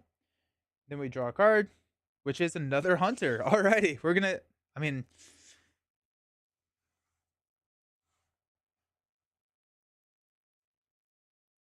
We do okay, so it is nice to have the option of dropping these hunters so that we can start accelerating the ramp here.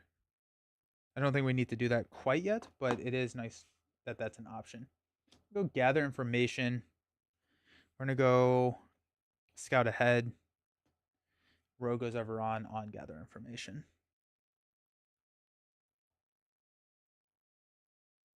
We're showing 2. We're only questing for 5. That's the hardest part. We could throw a Dunedain Hunter out there to quest for 1 more. But then we have to take an attack undefended, and it's not worth it. Yeah, the early questing is tough.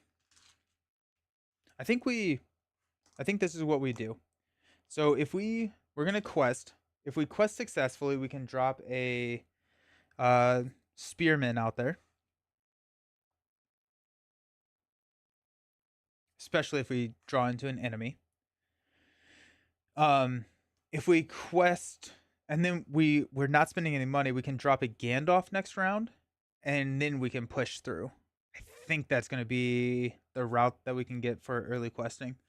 I don't think I'm necessarily ready for a hunter. Potentially next round, if we don't flip an enemy this round, we can play a hunter because we'll have a spearman on the table. Yeah. Alrighty, so let's if we quest unsuccessfully and we flip an enemy, I think we lose regardless. So let's just quest for 5. We're showing 2. Surge, doomed 1. Attached to the main quest, counts as a condition.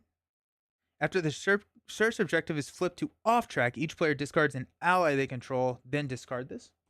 That's going to surge into another cobweb cavern. Alrighty. So we do quest successfully, which is nice. We're going to place 1 progress there. So we quested for 5. We're showing 4. We will go ahead and spend 1 to play the spearman. We're not going to travel because wait. While this is in play. Oh, okay. Progress can't be placed on locations in the staging area. That's fine. Take the gamble this round to set up next. Yeah. Okay. Sweet. We're not traveling because I'd rather quest through 4 rather than 3 and 6 there. Plus, I don't know if I want to be on track right now. We're going to add a resource.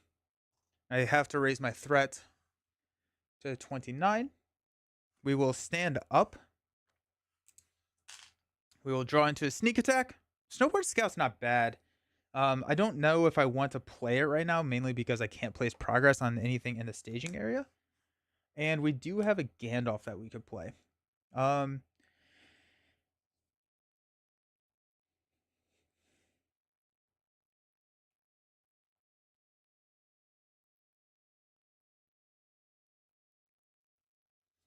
If we drop Gandalf, do we draw cards? I don't know if we do. We have this. We're showing 4 Gandalf. I'm trying to figure out if I want to play the Hunter. If we can get a Broodling, we're feeling pretty decent.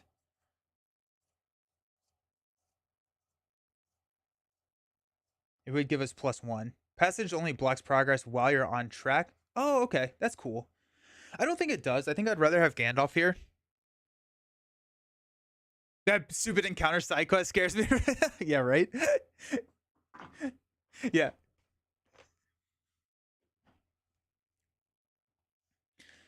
And I still think that threat is going to be the biggest issue. If yeah, I mean if we draw 3 cards with Gandalf, we are at 7, and like I would be okay discarding those 2 cards. Right? I think drawing into more options right now feels very good. The other option would be is if we gather information, we could go sneak it. No, because we could go sneak attack Gandalf. I don't think that's the right call though. I think regardless, we're playing Gandalf. Let's drop Gandalf. Now we just have to figure out what we're triggering his responses. Drop threat means you can handle questing threat increases, buys you time. That is true. I think it is threat because I think the way that we're playing the game, it's going to be a longer game. We have no other ways to reduce threat, so I think we have to. I think reducing threat is the best long term option. 1, 2, 3, 4, 5. Okay. Now do we play the hunter? If we get an enemy,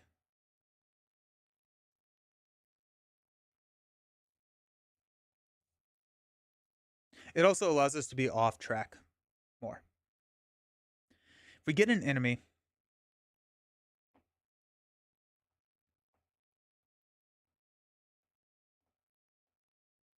I kind of want an enemy. What are we questing for? 2, 4, 5, 9. We're showing 4, so we're questing on 5. If we flip anything 2 or higher, we don't clear this. So if we do use the hunter to quest, then that gets a lot better. If we fail this quest, I think we lose because I think we'll just be locked at that point.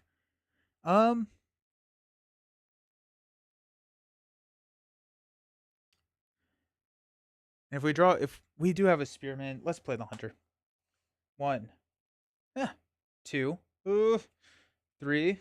Okay, that's actually not too bad. 4, 5. All right, let's grab the Sand Viper. So we cannot declare defenders against the Sand Viper. He's only attacking for 1, so we're gonna hope that we don't die.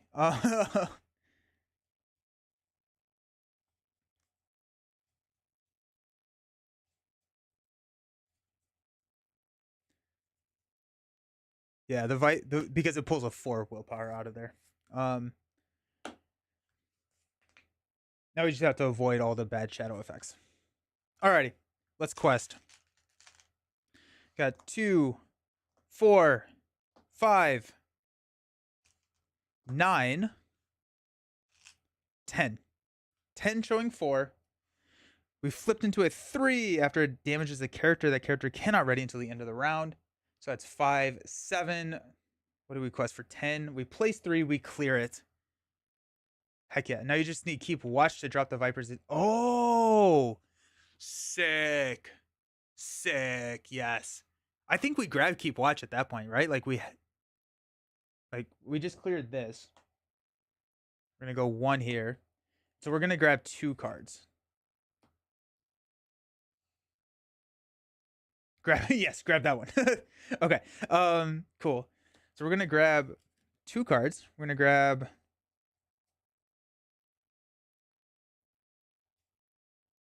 keep watch.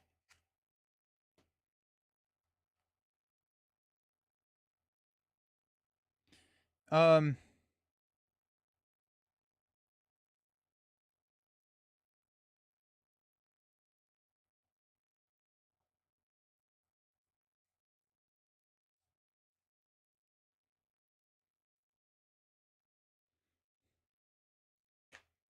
what do I have in hand?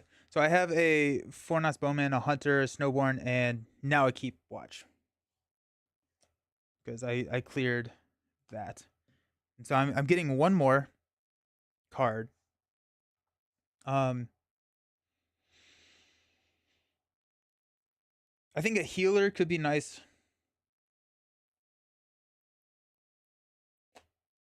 Vigilance Dunedain. I think that would be really good. Yeah, I can't get it onto the table super quickly.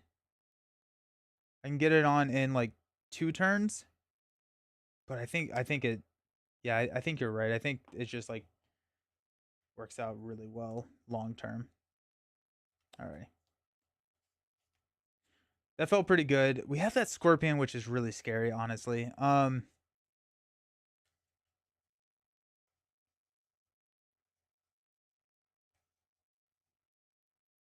We could I mean like we could take the scorpion. I think we may actually have to take the scorpion. Um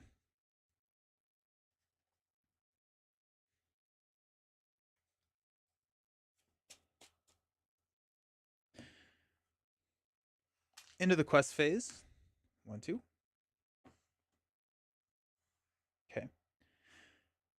So if we take the Scorpion, we can block with a Spearman. We can play a Snowborn Scout next round, block with that. We have a Dunedain Hunt. Like we have a couple of rounds where we can. Oh, and if we take the Scorpion now, we're gonna get +1 resource. We have to. We're gonna sacrifice this Spearman for the additional resource here, and then actually we can play the Dunedain next round.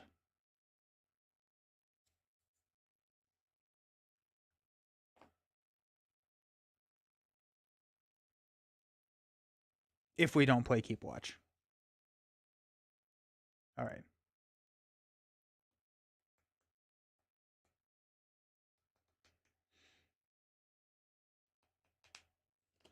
So let's engage here. And let's shadow cards. We're going to declare the Gondolian Spearman as a defender here. He's attacking for 3, no shadow effect. So he does die. And then undefended, 1, no shadow effect. Let's go to 1 damage here. Because there is that shadow card that gives +1. So if we damage here, it messes up our options. But now we have 2 enemies engaged with us. So Gandalf is going to go away. We're going to increase our threat to 27. We're going to stand up. I'm going to draw into Quick Beam. We're going to get 1. We're getting 2 money here because we're engaged with 2 enemies. And then 1 here.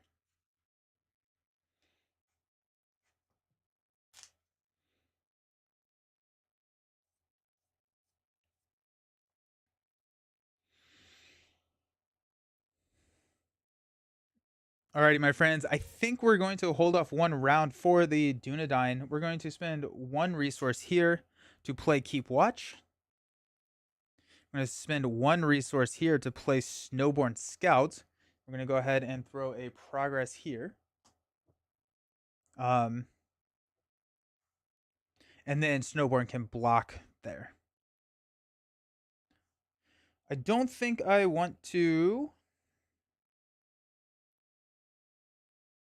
play the Hunter. We're showing 4. We're going to be questing on Keep Watch. If we can clear Keep Watch, we're going to feel real good. Love the Gondolian Spearman. Immortal. Yes. Okay. Then next round, we can drop the Dunedain Spearman. Or the Vigilant Dunedain. The Dunedain Spearman. What am I doing with my like thoughts right now? I'm insane. Cool. And we'll be able to drop Quick Beam next round. Time for work. Good luck. Cheers. Have fun. Alrighty.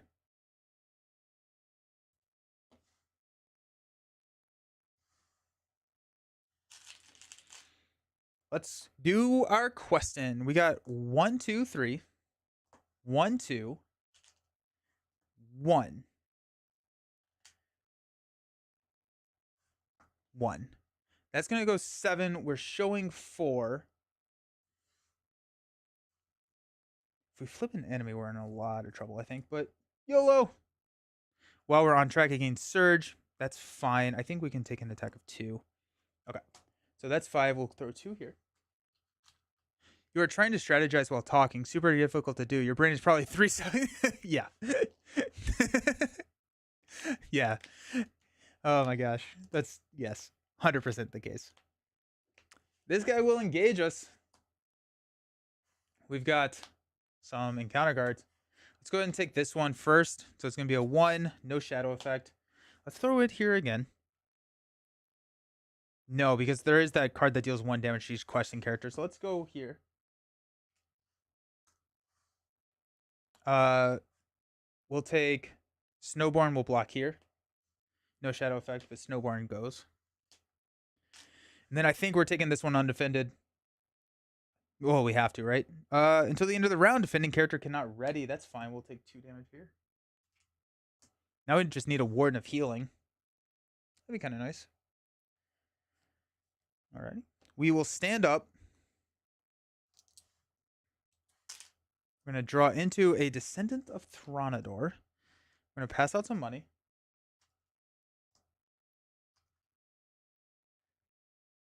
Love that shadow on undefended. Yeah, right? Right? So good.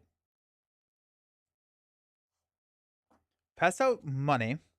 So let's go ahead and spend 2 to play Quick Beam. After Quick Beam enters play, deal 1 damage to him to ready him. We'll do that.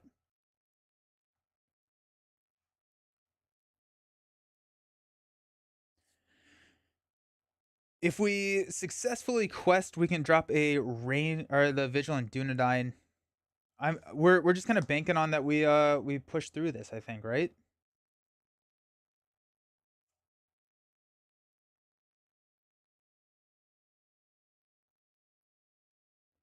Because then we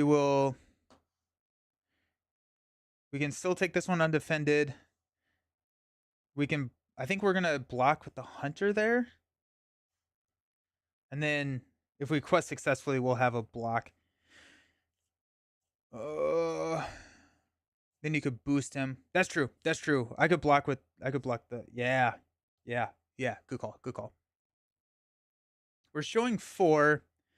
If we can get through this, which I don't think we can, right? We're requesting for 2, 4, 6, 7. So minimum or maximum 3 on there. So we're not going to be able to push through this round.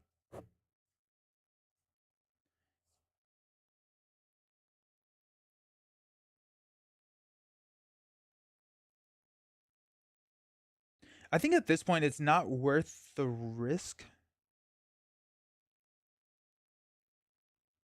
to not just play this outright. Is there any reason that we don't just play this?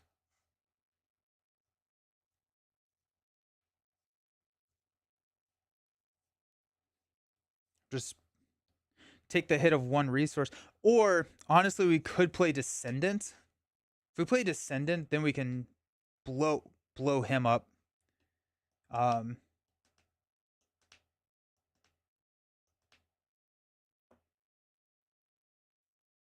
we can have Descendant.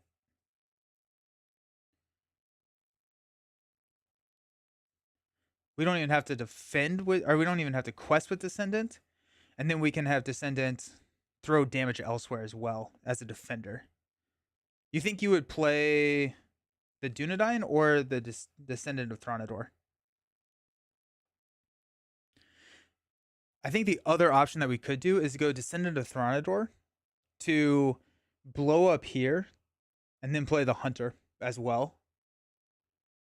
And then if we draw like another Spider Broodling, we can block with the Descendant of Thronador and take out that Spider Broodling as well.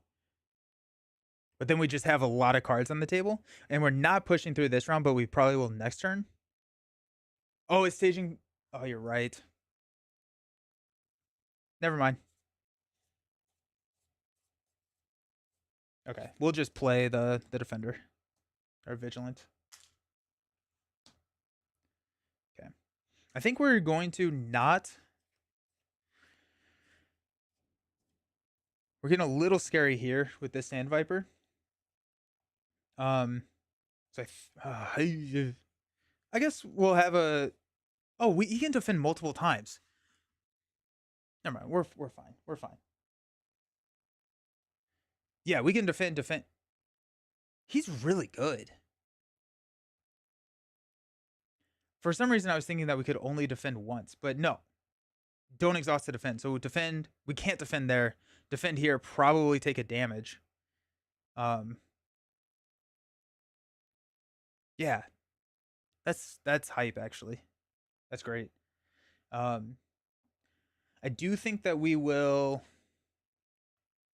also keep the Hunter not committed to the quest, and that way we can. Oh, the Viper's not going to be an issue after this round if we push through Keep Watch. So no, because the Dunedain can hit here. We probably want to take out the Scorpion.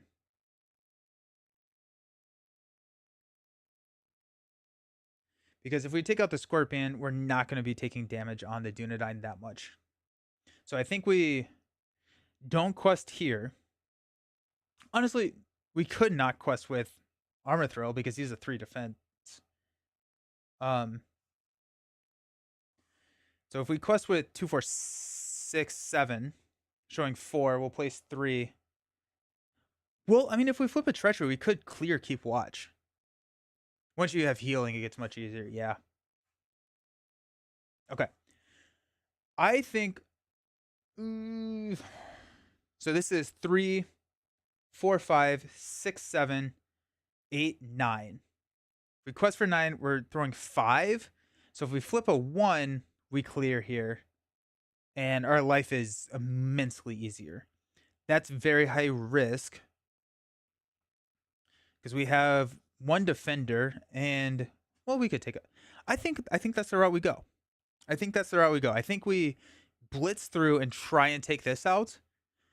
If we flip an enemy, we'll just continuously defend here.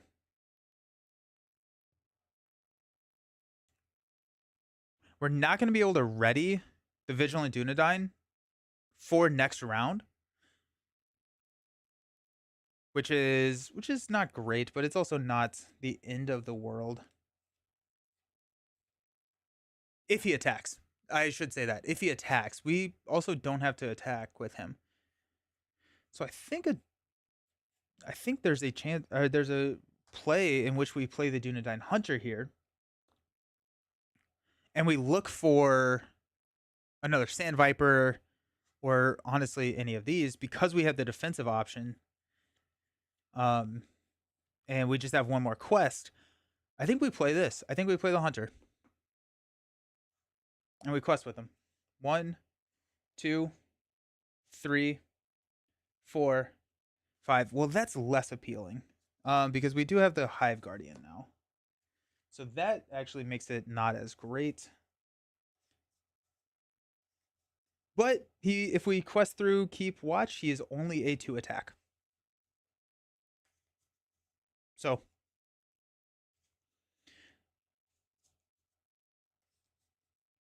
there's that. Alrighty. Let's we're questing on Keep Watch. I really wanted to not hit that. Alright, we got 1, 2, 3.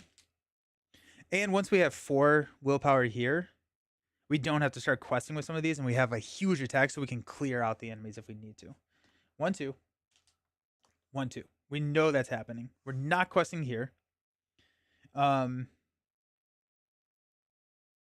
questing for 7. We're showing 4. We need to, at very minimum, if we want to push this round, quest for 8. So let's go with the Hunter. That's 8. If we go...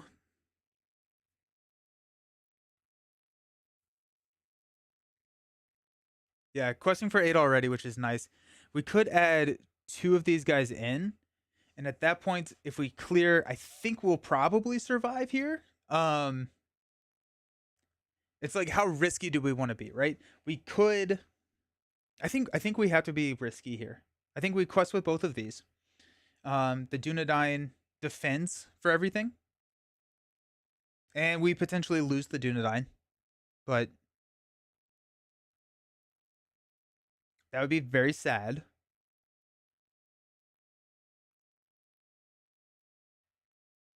But I also think that if we don't quest really hard here, if we quest really hard here and we survive, I think we're set up really well. So let's just do it. Let's go 1, 1.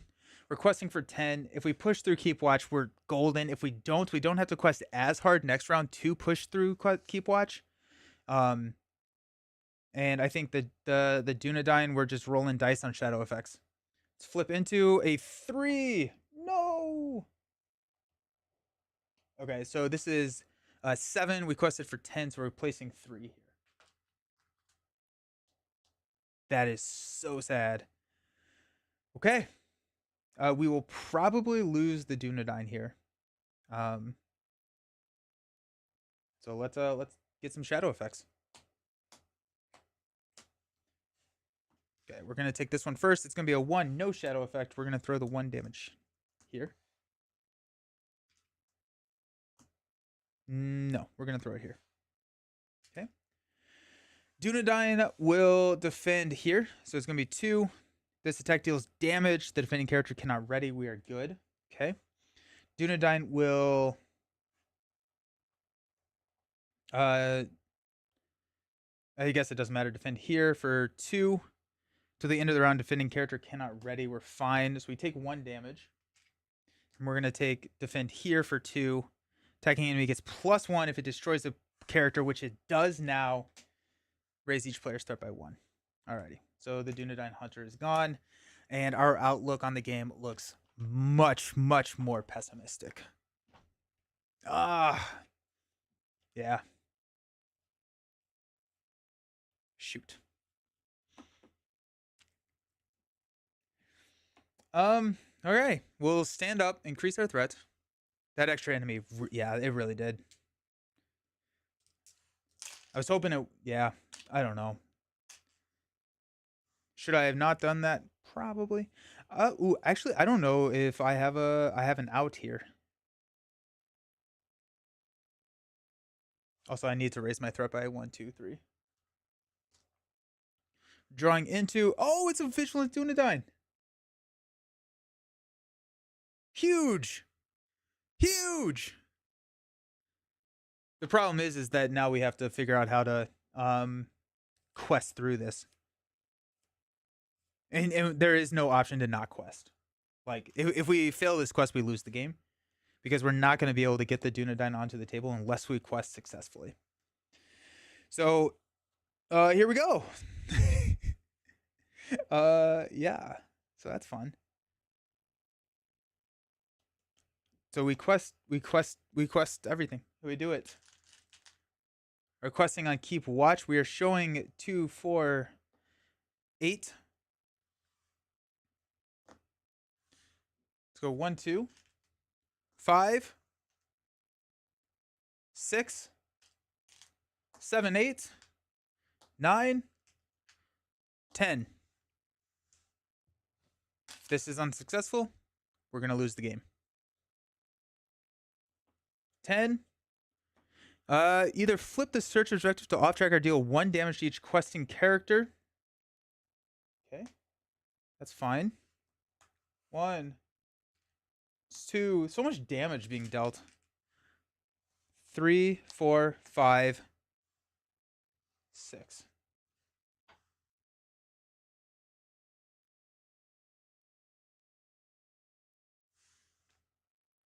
But we survived. Where was that card last turn? Right? Okay. So we put 2 progress here on Keep Watch. So we will clear this. So now all enemies have -1 against us. We go up to 2 here. And then we're going to spend 3 to play the Vigilance Dunedain. He's back.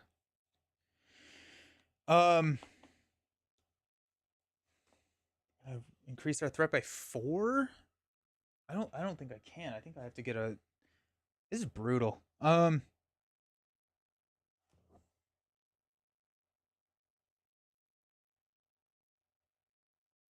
don't. Yeah, we're gonna increase our threat by 4. 1, 2, 3, 4. I think we have to try and get on track now, though. No, because then it gets +2 attack. Jeez.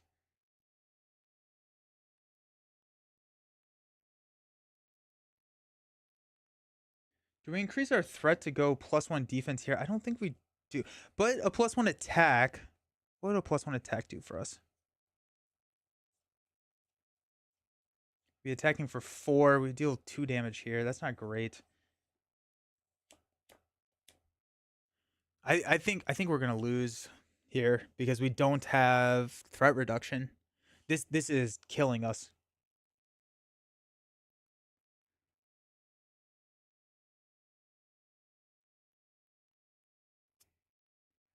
And if we flip to on track, this kills us. Because then he's attacking for 4. So I don't think we can flip to on track. So next round, we're gonna go up to 42 threat. So we're just hoping for a Gandalf, I think. And we have to go to on track next round. and hopefully have a jump here. That this was a brutal pull. I think this play of the Dunedain pulling this lost us the game.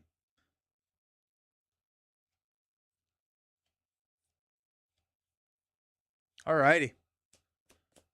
Also, then we would engage there too, and that would be bad. We would very much lose the game at that point. Um.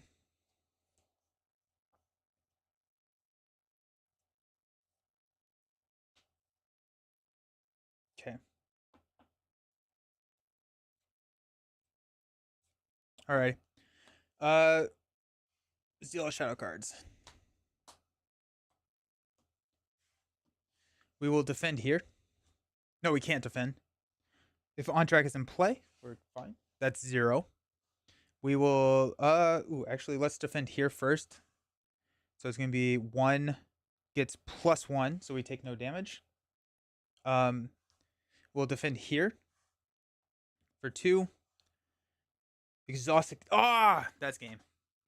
Exhaust the character you control. We have to exhaust here, and then we'll take an attack of 3 undefended, which will lose us the game. Dang it. Alrighty.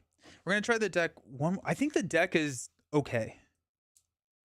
I do think that this quest probably needs spirit. The shadow effects are brutal. The shadow effects are so bad here. And so, do we have? No, yeah. See, the spirit is the hasty stroke. It's also the defender, Harad ally that cancels shadow effects. I don't think we're that far. Threat and shadows hurt. Yeah. So not having threat reduction is also really really tough. I'm gonna try it one more time with this.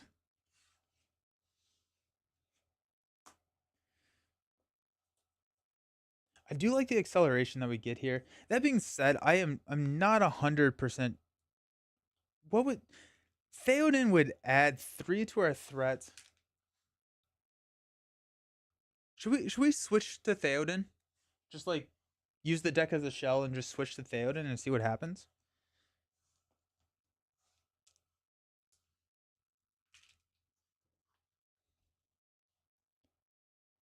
There's a leadership mount that gets rid of a shadow card.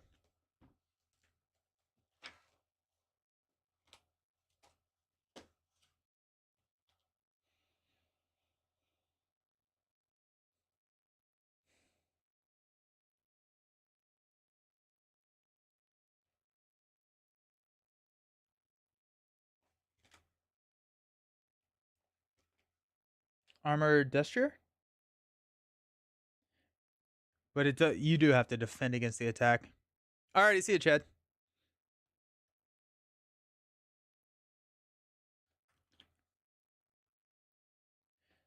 I think we're gonna try Theodred.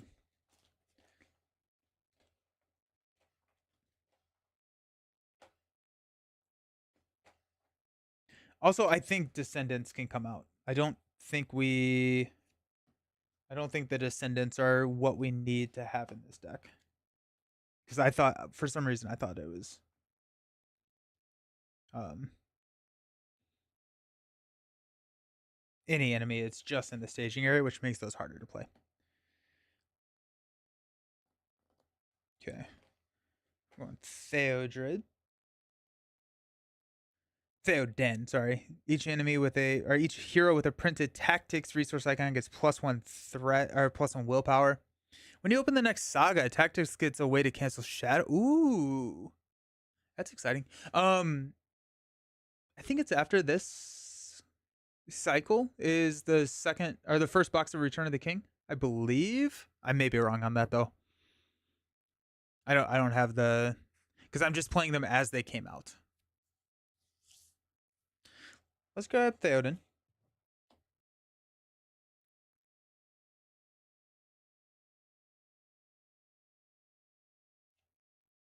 No, this is printed tactics, so it would not affect armor throw. So it would only be +1 willpower. I don't think that's worth it. Though we could cut out armor throw. What is that? what happens if we cut out armor throw? What it get rid of snowborn scouts, which is a little tough. Steward of Gondor, which we have not played. Um,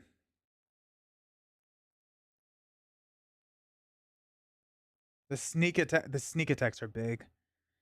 Um,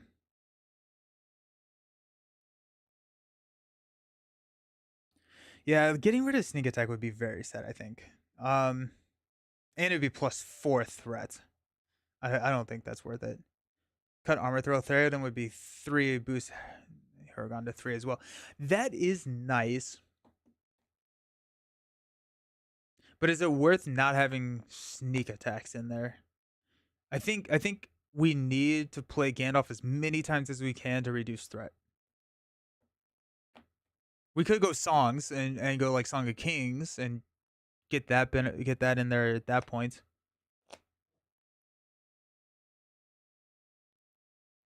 Um, just more building. It does give him a +1 hit point as well, which is nice. What about no? What about Baragon?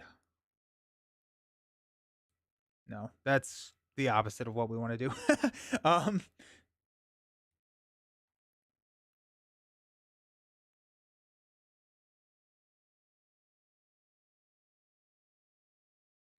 I think let's try Theoden.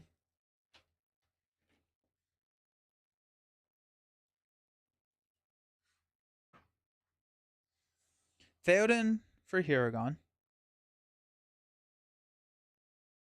No, I'm sorry for armor throw. Song of Kings.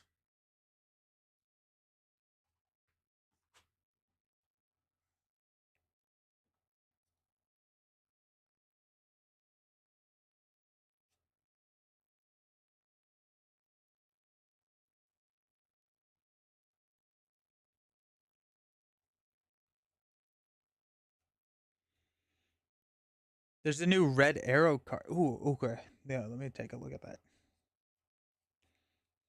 Because Song of Kings could be the card that we grab with gather information.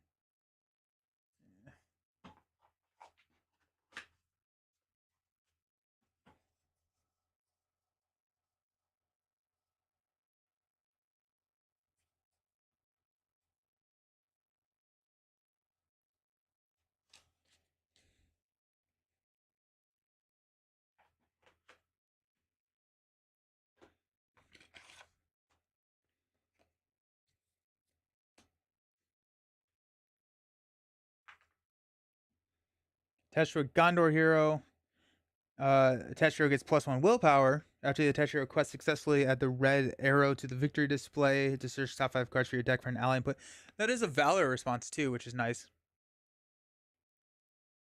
Secret Vigil on Viper. Secret Vigil? What is that?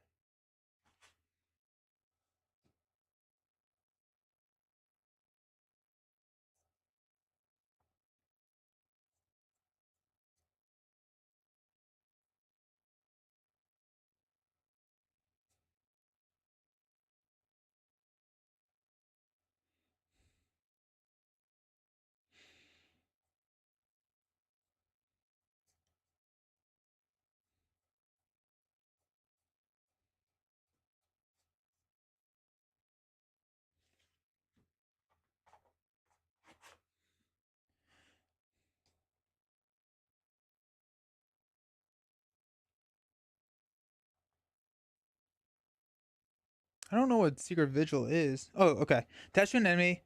Attached enemy gets -1 threat. When the attached enemy is destroyed, reduce each player's threat by the attached enemy's printed threat. Interesting. So many, yeah, right? So many S cards.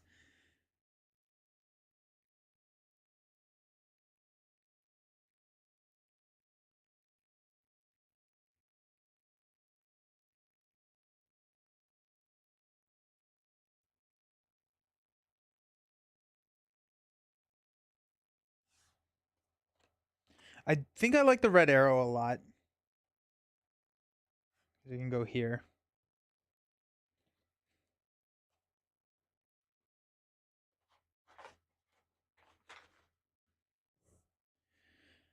If we cut out,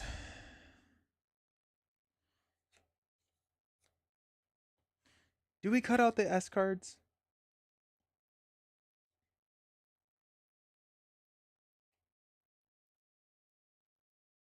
Or do we? I don't think we do. I don't know if we do. And also, like, hmm,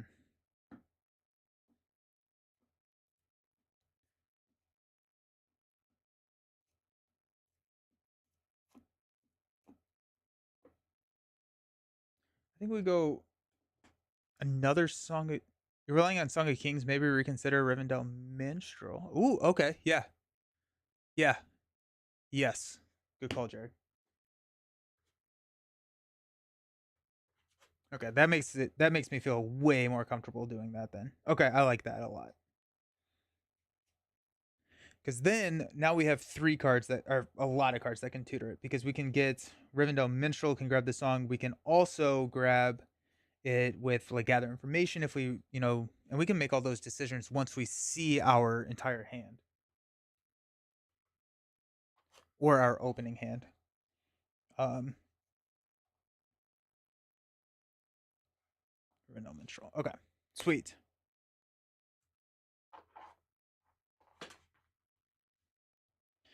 And then we had the road goes ever on as a song. So I really like that play. I really like that play. So 2, 3. Let's find one card to cut out of here. Just probably gonna be a higher cost green card. Quick beam is good. I don't really have high cost green cards. Um,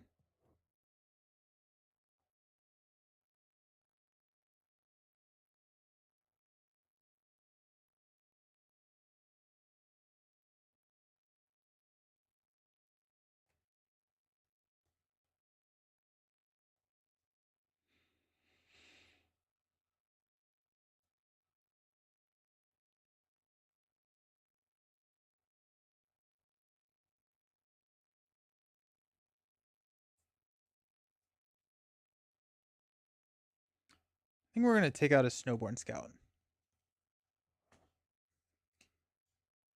Okay. Alrighty. Okay. Kind of a weird deck, but it's worth the shot, right? So now we're at 3, 6, 8 in turn one, and that feels very decent. Because depending on what location we flip right here, we could clear gathering information on turn one. And then we go to 9. That being said, we do need to. Well, we do have tactics, so we could probably pretty easily get a tactics ally into play because we're going to be questing successfully. And if we don't quest successfully on turn one, I think it's a scoop. Speaking of, let's go up to 3.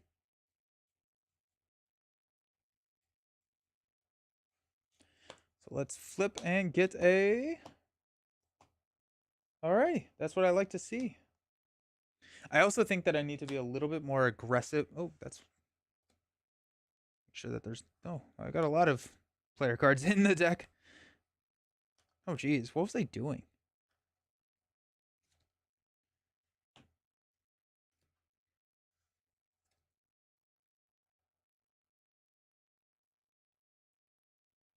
Okay. Um,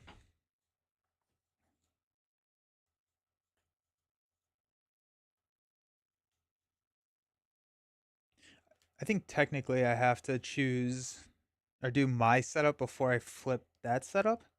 And so we're going to grab gather information. If we don't grab gather information, we're going to grab the attack one. So we'll go through them all again and then we'll figure that. Or honestly, yeah. Got Wing Guardian Scout ahead. Feel like we draw that all the time. Envoy of Peligreer, which is nice. The long defeat, another envoy, and prepare for battle. Alrighty, okay. Um, it'd be so nice to clear that.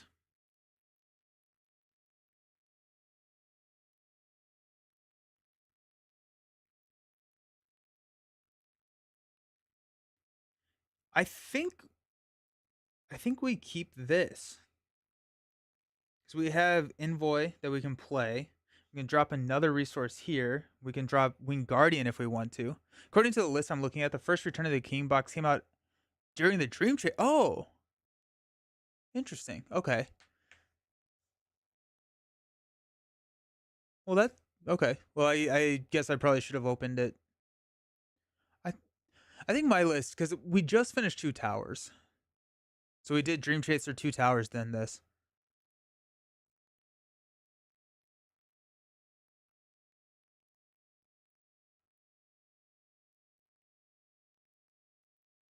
Okay, we're gonna keep this. Let's go gather information.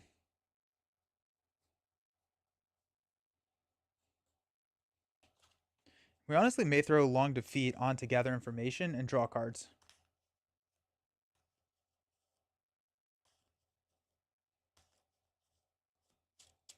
Okay. Our starting threat is 29, so let's drop this down. Oh, 1, 2, 3. I think we're at 3 scoops. Let's go 29.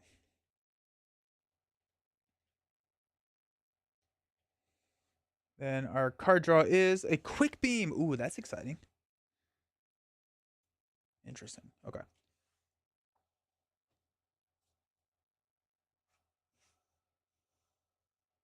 Let's get this ready for some side quest.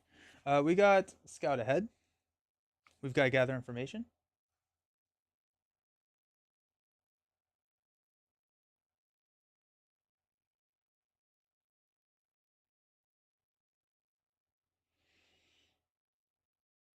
We can't play Prepare for Battle because we don't have a. I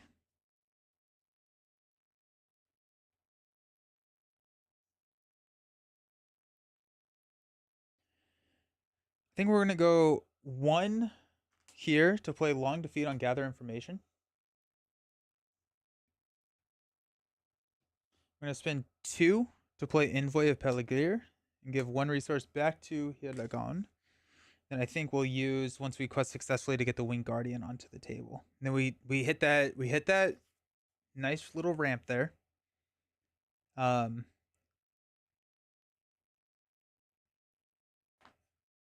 we have a defender here to protect us. We are showing 2. Let's quest. So we have 3, 6, 8 requesting on Gather Information. I'm gonna flip into a 4. So that's showing 6. So we'll place 2 here. And I think we have to engage that thing. We did quest successfully. Let's go ahead and spend 1 here to play the Wing Guardian.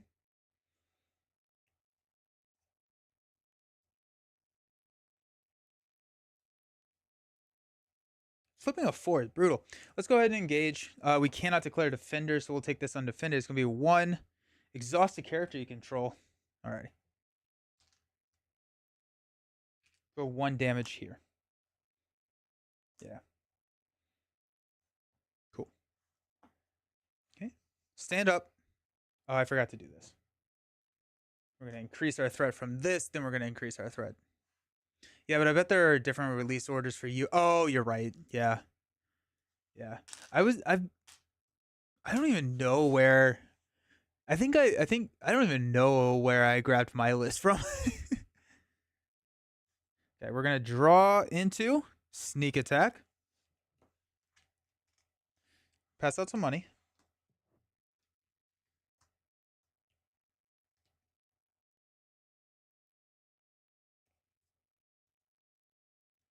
I'm gonna go 1, 2 to play Envoy. Give him money here.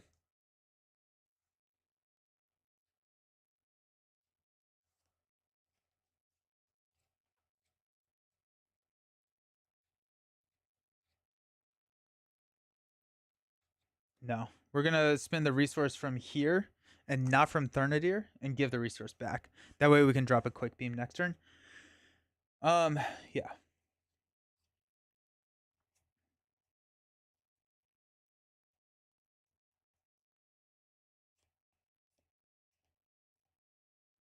Okay.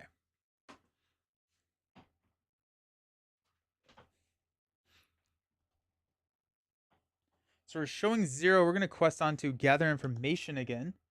We're gonna go 3, 4, 5.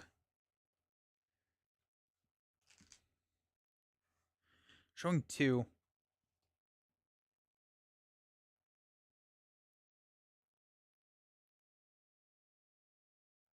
I think I want to kill the Sand Viper.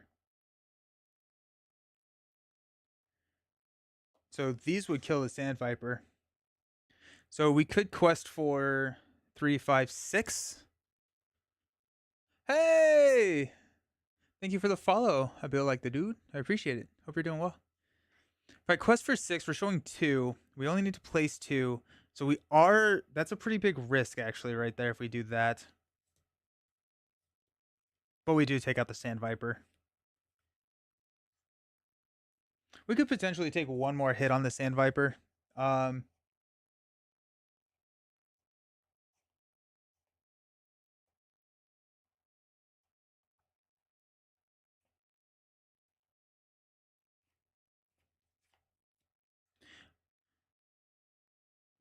we have to risk this. So it's gonna be 6. Flip into a 2. Nice. While on track is in play, it gets +2. So 4. We place 2, and we are cooking now. So there's 1. Go 1 there. Then we're gonna draw 2 cards first. We got the Fornos Bowman and Steward of Gondor. I think we're gonna go with.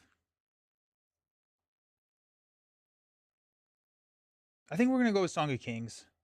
We have so many. We have all of these in our hand. I think we need Song of Kings right now. To grab.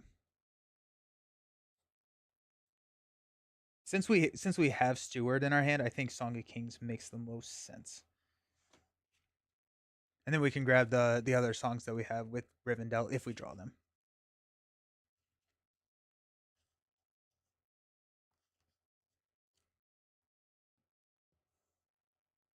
Okay. Go there. It's 1, 2. Up to 33 already. I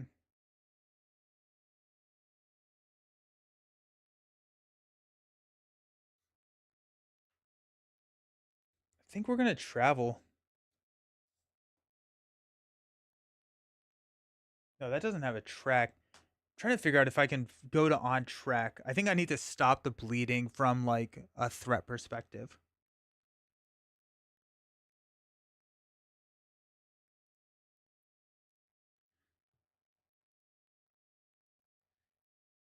So let's travel here. Then that makes that a 4, which is brutal. Okay, I think we have to just get rid of this first. Then hopefully clear this. Then go to on track. Alrighty. Viper's going to attack us for 1. If on track is in play, we're good. So we'll go 1 damage here on Theodred, and then we'll swing back here and take that out. Okay. We'll increase our threat to 34. Make it stop. We'll ready up. We'll draw into Spearman already. We'll pass out some money.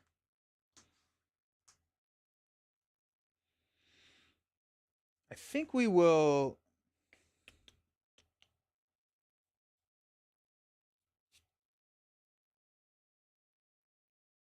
Spend 1 to play Song of Kings here. We'll spend 2 to play Steward of Gondor to give him 2 resources. Okay. We're going to spend this instead because I would rather spend the 2 here for Quick Beam. We'll deal damage to Ready Quick Beam.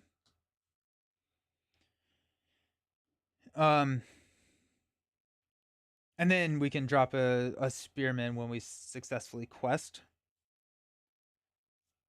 We can go prepare for battle. Let's spend 1 and drop a prepare for battle out here.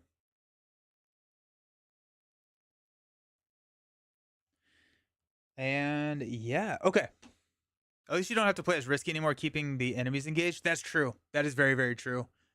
Yeah, that's nice. So we're gonna be able to drop the spearman. So let's quest on prepare for battle. And I think we're gonna go pretty crazy on the questing here because we have to clear through here. So there's 1, 2, 3, 4, 5, 6, 7, 8, 9, 10, 11, 12, 13. Requesting on 13, we're showing 2. So I think we should be able to put a pretty decent dent into that. And then we have the spearman, which we can sneak in and defend for us, or we can just defend with the winged guardian. We're going to flip into a giant scorpion. He will engage us. After he damages a character, that character cannot ready until the end of the round. Alrighty. So that's 3, 5. We quested for 13. We are going to add 8. So 3 goes here. 5 goes on prepare for battle. Ah, so close.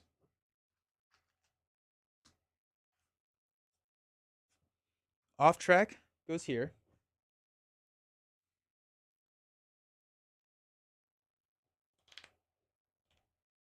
I think we have to throw Cobweb Cavern back out there. Like, I don't think we can raise our threat by 3.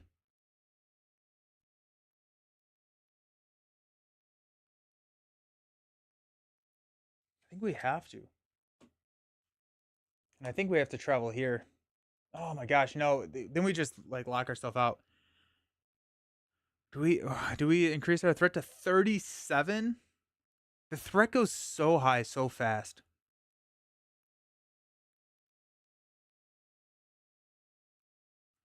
Let's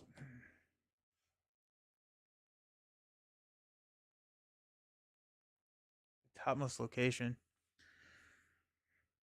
But if we do that, we have to quest through minimum 10, which we did okay. We did 13 last time. We have to let's do this. Okay. Let's go. Let's travel here. So we're going to track 2. We look at or we discard the top 2. After the players travel to a location, if they're off track, they discard X. On track printed in the lower right corner. They flip the search to on track. Do the tokens stay? Okay, so we did get the on track.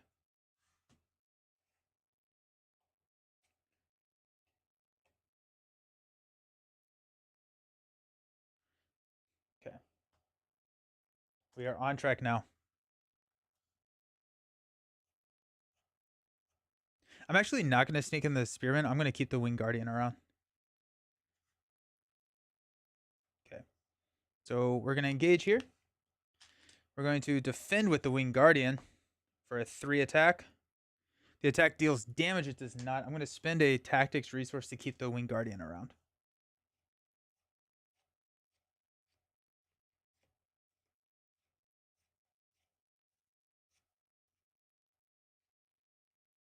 Okay, all tokens are discarded. Sweet. That makes that a lot more appealing to switch to on track.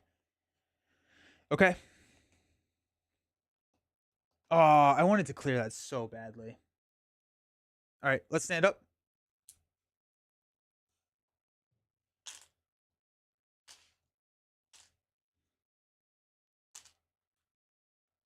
Increase our threat to 35.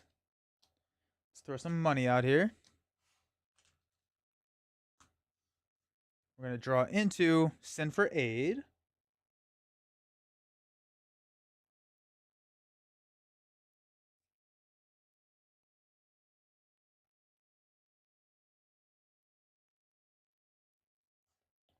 Let's spend 1 to throw Send for Aid onto the table. Why not, right? We are showing 4 because we are on track. 10 here. We're going to be questing on Prepare for Battle.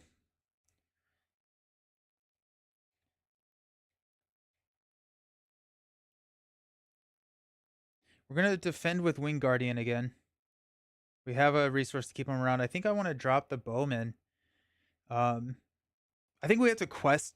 We have to quest as hard as if we flip another enemy, we're in a lot of trouble. Well, we could also just drop the spearman instead of the bowman. Mm.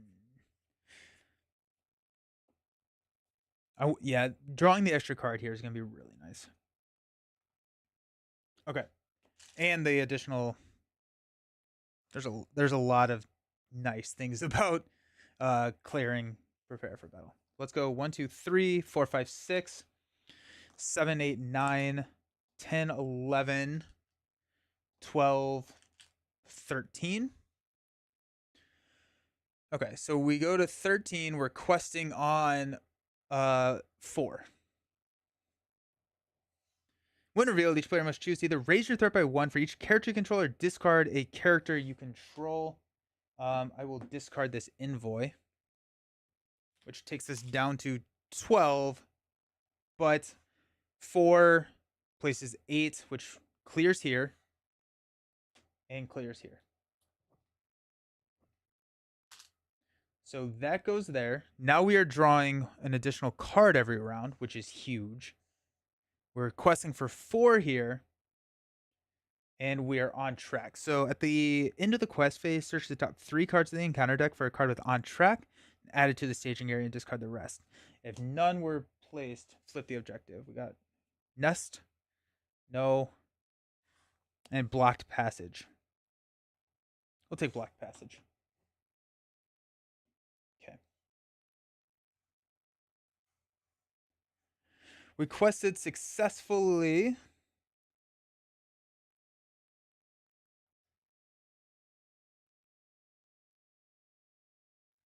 Let's just spend 1 here, actually. Play the Spearman.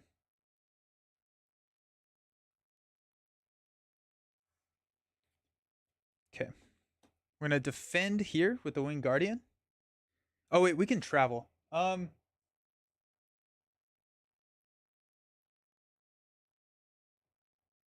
Travel here. Defending with the Winged Guardian.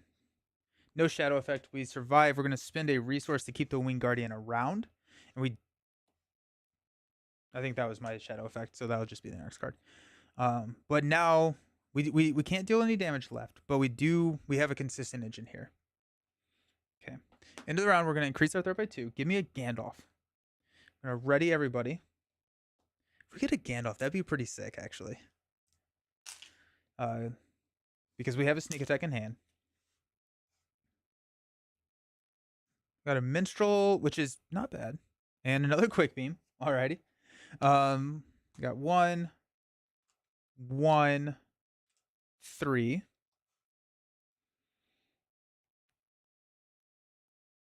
We can drop a Minstrel next round, and that's going to help us.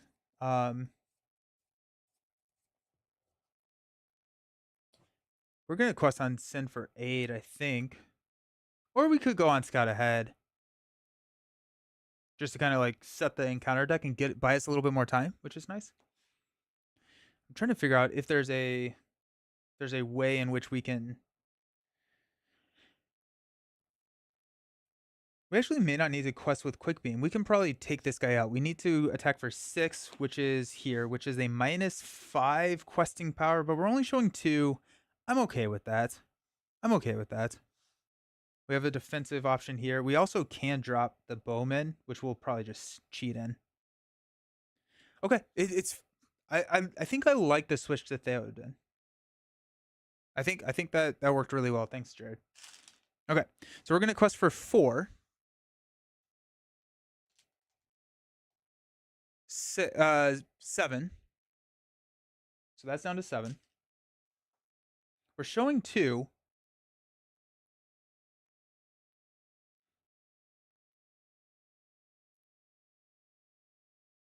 And we're questing on, let's say Sin for Aid.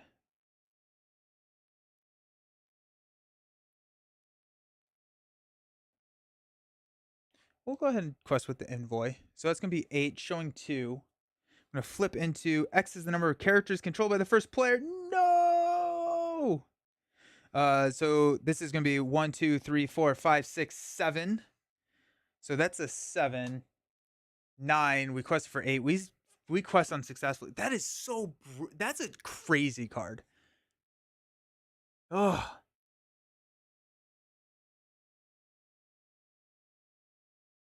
jeez. Alrighty. Well, that's fun. Um, cool. So we don't get the bowman on there. I think I increased my threat. This flips. And then we're gonna add 1, and we're gonna increase our threat. That's bad. That's very, very, very, very, very, very bad. Jeez. Oh no. Guess we'll get a minstrel in next round, which is good, I guess. That card is brutal. I do not like that card because you're already punished so much for playing solo, and the only way you really compensate solo is allies, and then that card just kills you. We really need a Gandalf. Yeah, that's right. Alrighty, we're gonna block with a Winged Guardian here, which is gonna be a 3 exhausted character you control. That'll be the Spearman. We'll spend 1 resource to keep him around, and then we will swing back to take out the Scorpion. Alrighty. Stand up, increase our threat to 39. Oof.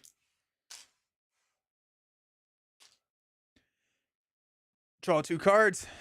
Dunedain Hunter and a Warden of Healing. Not what we needed. Get used to it. The designers seem to like X threat where X is your character. Really? I don't love that. It just seems overly punishing. Okay, let's go 3 here for a minstrel. We'll go find a song. The road goes ever on.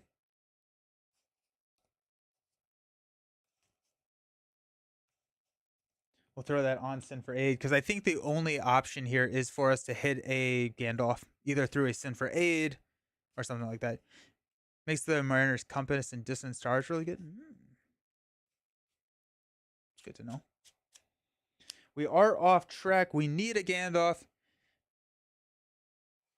Let's go ahead and throw 2, 3 for a Fornas Bowman. I think the hunters can come out of here at this point. Maybe not.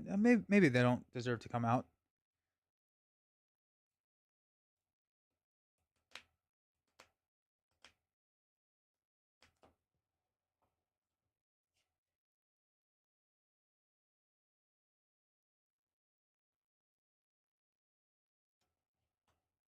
Alrighty.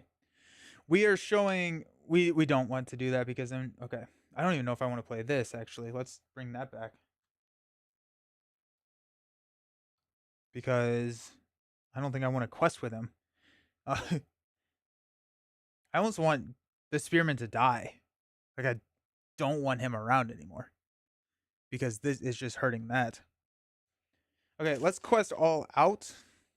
I think that's the only thing we really have. We can add the bowman in if we quest successfully. Because if we quest successfully and we can clear this, we're traveling here. So let's go 4, 7, 10, 12, 14, 15. We're going to flip into Surge. Each player cannot have more than 5 cards. 2, 4, 5. We have 5. Also, we're questing here, by the way. Surges into Surge. Doomed 1. Attached to the main whenever it flips to off track. Surges into when revealed, each player exhausted character he controls. Till the end of the combat phase, exhausted characters cannot ready. That's actually not too bad. We got the Spearman there. Okay. So we quested for 15. We are showing 2, 3, 4, 5, 6, 7, 8, 9, 10. So we quest for 5. So we'll place 2 here and clear here. This will go here. We're at 40 threat. I think we're gonna pull that back. And we're gonna travel here. This is brutal. Reveal the top card to travel here. It is a Hive Guardian. Then we are going to track 4. So we do get an on track, so we will flip here. So he's attacking for 5. We did successfully quest. So let's go ahead and spend 2 to play the Bowman. I think we're going to just chump with the Bowman because this guy's attacking for 5, which means that he'll take out the Winged Guardian. And I don't think I am open to losing the Winged Guardian.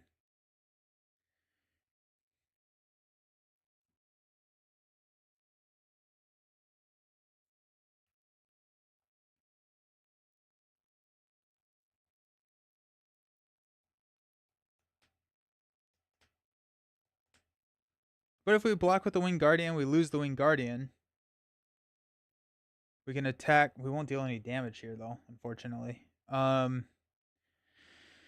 Oof. Okay. Regardless, this is engaging us. We'll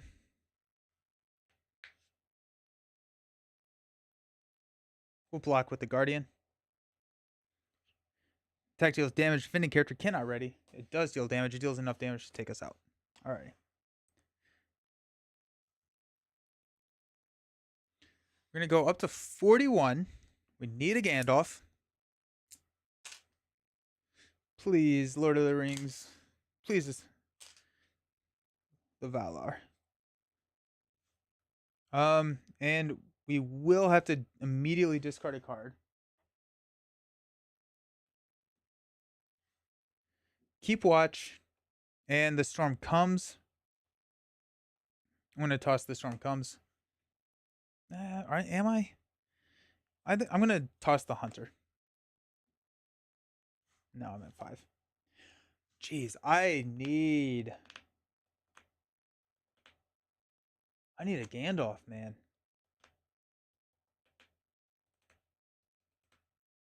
I think I quest here. I'm going to quest here because the road goes ever on. Well, that just gives me a side quest. It doesn't get me. But I could get a Gandalf if I successfully quest through that. And then Gandalf can deal 4 damage here, and then Spearman can poke him and take him out. So that could work, actually.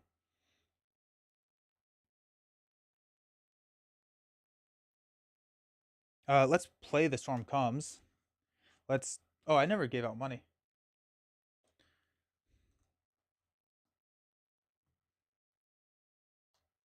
Let's spend 1 to play Keep Watch. Okay. Oh, we do need to clear that at some point.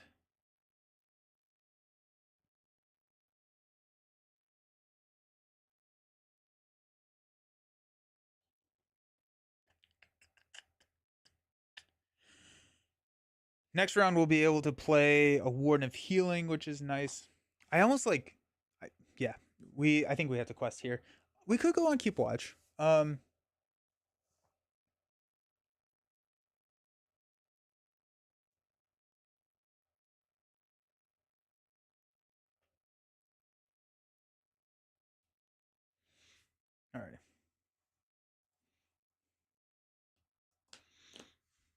Alright. I feel it slipping away from us.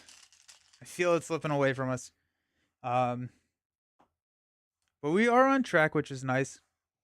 We're showing 6 in the staging. We're chumping here with the Spearman. Let's go 1, 2, 3, 1, 2, 3, 1, 2, 3, 4. 1, 2, 1, 2. We're showing what I say? We're showing 6, 11. So So we're not gonna clear. We're not gonna clear here because that requires 4. But we could potentially clear it next round. The spearmen can defend there, dealing the damage. We'll lose the spearmen, which is sad. If we quest for 2 more and we flip an enemy, we lose.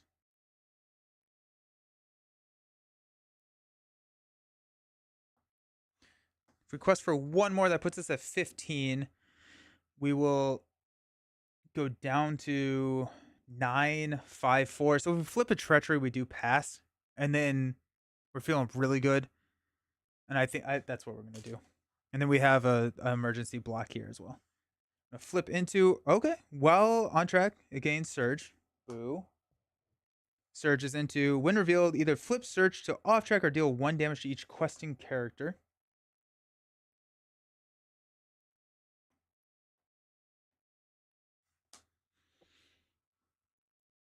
If we flip to off track, this triggers discards an ally that we control.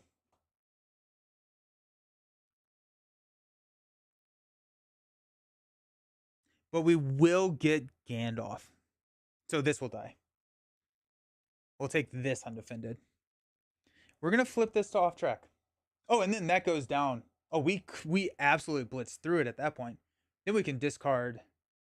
Okay, okay. So we flip off track.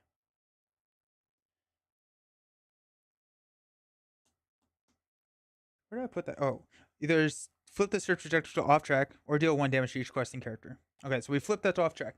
This triggers. We flipped off track. We discard an ally that we control. We're gonna discard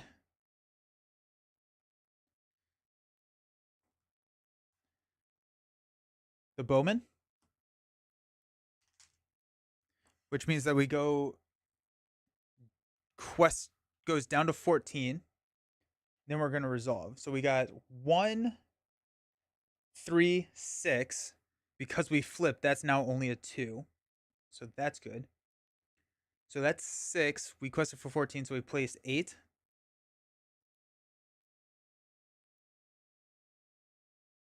How? What math was I doing?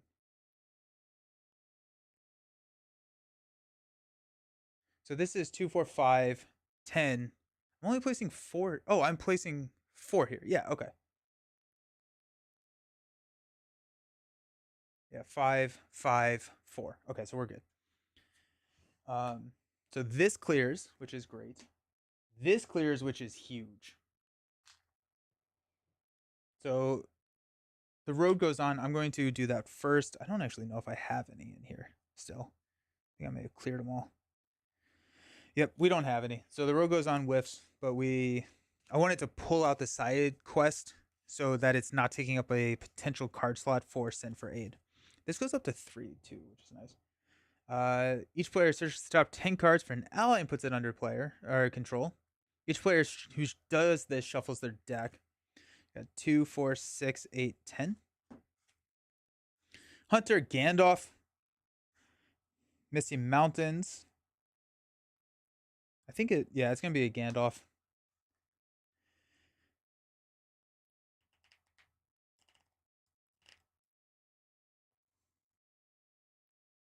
Yeah, it has to be a Gandalf.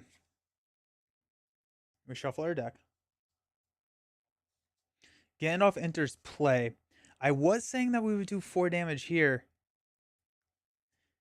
But we may not do that. Because if Gandalf attacks here, we can take it out. So I think we reduce our threat. I think this is a choice where we reduce our threat. We have the Spearman block here dealing the 1 damage, and then Gandalf can attack, and then we can block with the Envoy on that guy, on the spider. Yeah, 100%. Okay. So we will decrease our threat by 5. 1, 2, 3, 4, 5. We are off track. So we'll place this, and we're not returning that. No, ain't no way. Well, no, then we have to reveal the top card in counter deck. So we'll increase our threat by 1. Okay.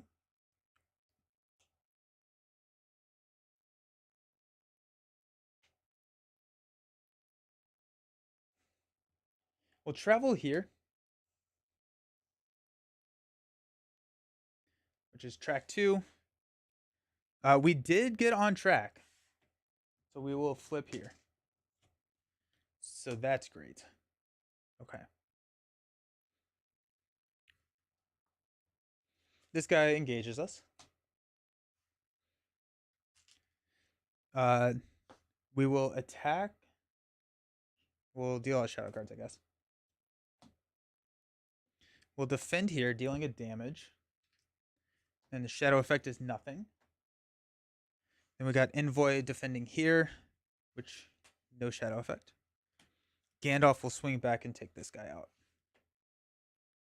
Okay. Oh, Spearman's uber dead. Okay.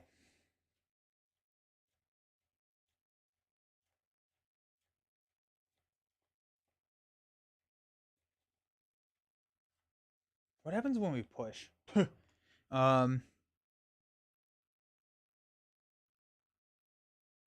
just get more enemies. Okay. Gandalf gets discarded. We increase our threat to 38. We're going to stand everybody up.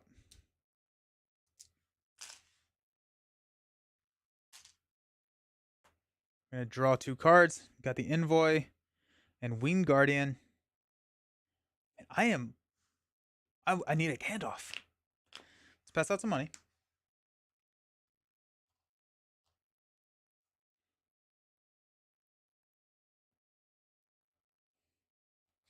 We'll go 2 for a Warden of Healing. We'll go 2 from here to play a Winged Guardian. We'll go 2 from here to play an Envoy, and we'll give 1 money back.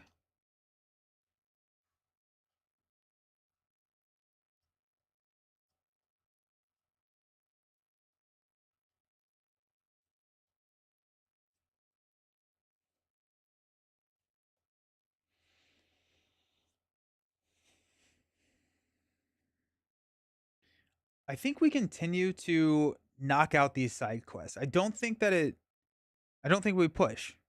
The only thing that is bad about pushing is this, but we have so many cheap allies that I think we're fine.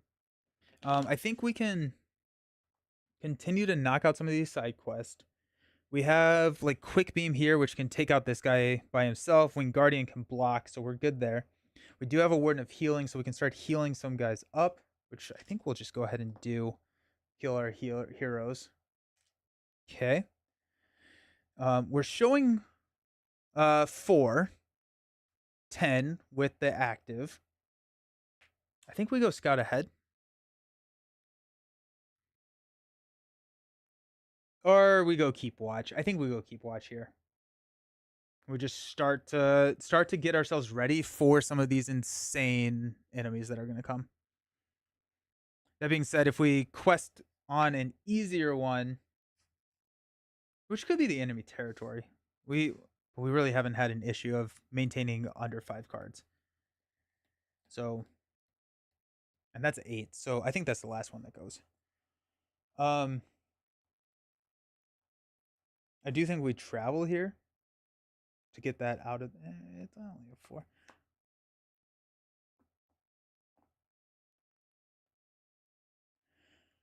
Keep watch is better long term.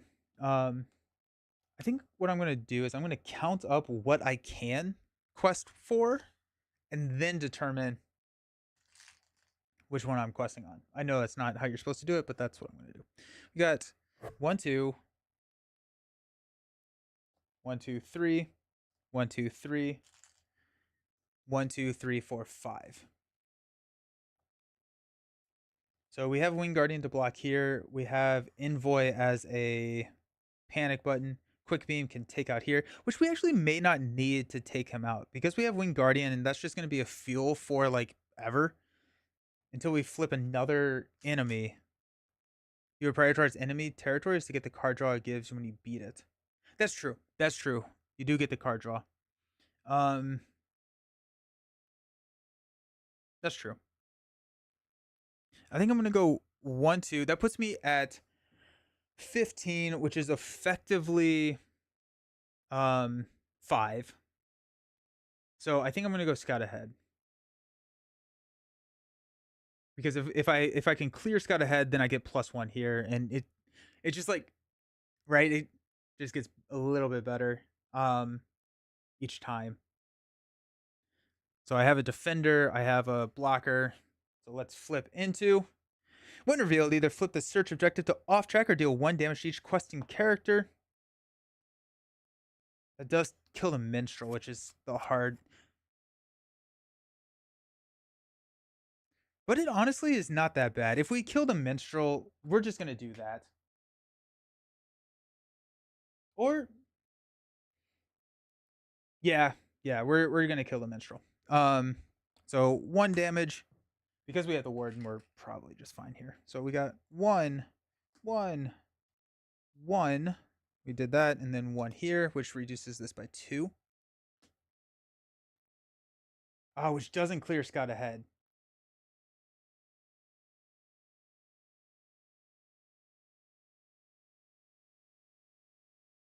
Fine, we're not going to kill the minstrel.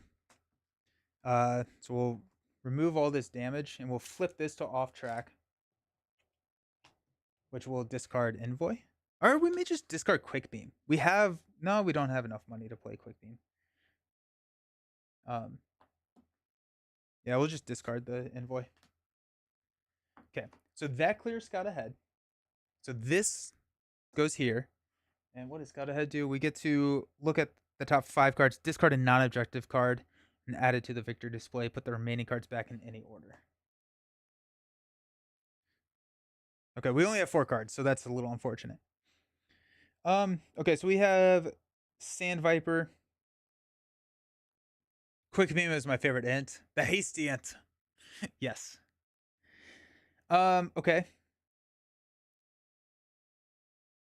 So we can go the Broodling for the next enemy that we pop in here. I think we're gonna throw. Well, the Sand Viper is actually not bad once we get Keep Watch cleared. Also, this is done. I think the Hive Guardian. I think we're gonna get rid of the Hive Guardian. That does remove an on track thing for us.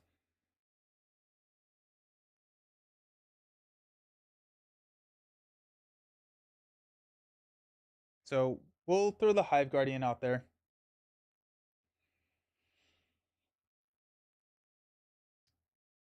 Our shadow effect can be the Spider Broodling. Then we're gonna grab a Sand Viper as. Oh wait, actually no, we're gonna reveal one of these, aren't we? Oh, and we discard the rest, don't we? No, we're off track. Just kidding.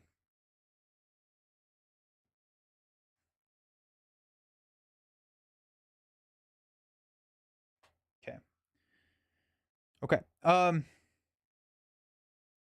So shadow effect, and we're gonna get the Sand Viper, and at that point we can make sure that we can clear Keep Watch, and then we can just grab the Sand Viper and be okay. Don't forget to discard the Treachery on the quest.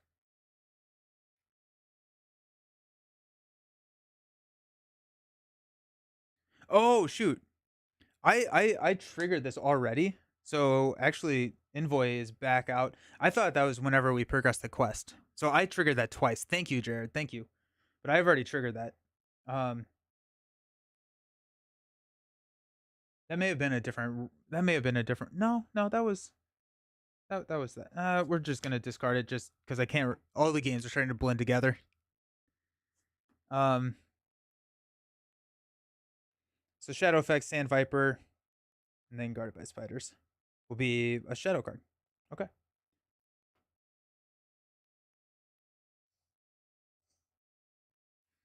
I'm gonna go 1 here. I'm gonna return this to the staging area. We're gonna travel here. These side quests make the staging area challenging. Okay.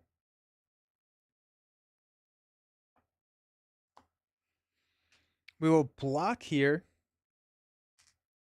The shadow effect is if you are on track, put it into play. We're off track.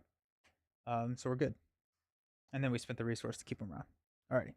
Let's stand up, increase our threat to 39.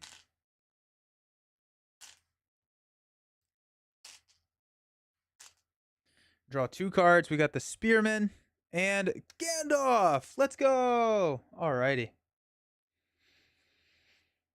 Whew. Okay, that big sigh of relief, everybody. We got 1, 2, and we got a lot of money here. Cool. Alrighty. Sweet. So we know the Sand Viper is going to come out. So that's going to be 4, 5, 6, 7, 8, 9. And if we need 15 quest power. So we got 6, 7, 8, 9, 10, 11, 12, 13, 14. So we don't actually have to quest with Theodred. And if we don't quest with Theodred, then we can take out the spider knowing that we're going to get... Oh, and then we clear Keep Watch. And we don't actually need to play Gandalf this round if we don't want to. There's no reason to, other than threat. And that's what we're going to be using him for. And then we can sneak in the Spearman, which will keep us under our hand limit restriction here. Okay. Sweet. Sweet. Okay.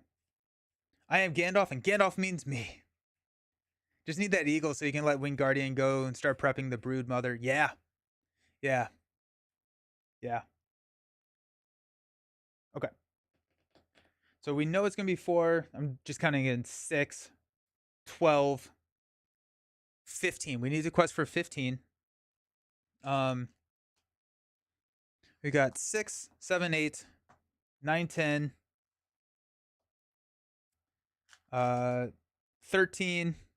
Oh, shoot, we do have to quest with Theodred.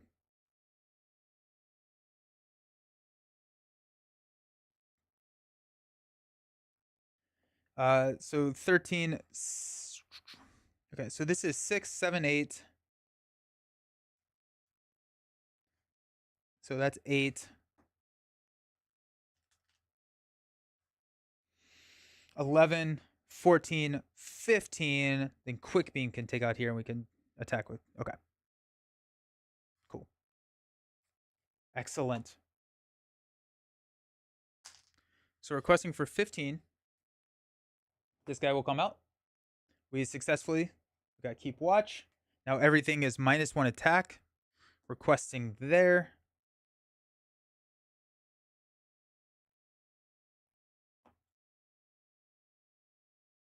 We're going to pay 1 to sneak in the Spearman. This guy is going to... We're going to optionally engage there. We're going to defend with the Winged Guardian. Here, no shadow effect. Which means that we're good there. We spent the resource to keep Winged Guardian around. And then... I guess we also... Yeah, we have Quick Beam to take him out. Alrighty, my friends. Okay. Increase our threat to 40. We'll draw 2 cards. We got the Hunter and the Long Defeat. Sweet. We will stand up. Oh, we were off track. I did not need to add 1. This got cleared as well. And I'm going to pull that one back. I just completely skipped the travel phase. Okay. Sweet. Sand Viper. Shadow effects can be bad, but it's probably worth killing the Sand Viper regardless. All right. Let's pass out some money.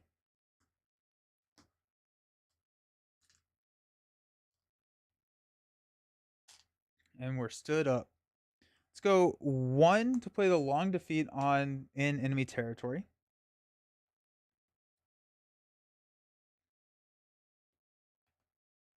I want to clear in enemy territory. We're currently showing 4, so we need to quest for minimum 12, so we'll be fine.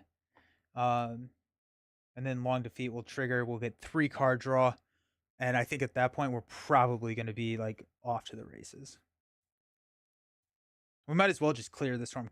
Like there's no reason to not push, or there's no reason to push, right? We might as well just clear all the side quests we can to pump him up to questing for 9,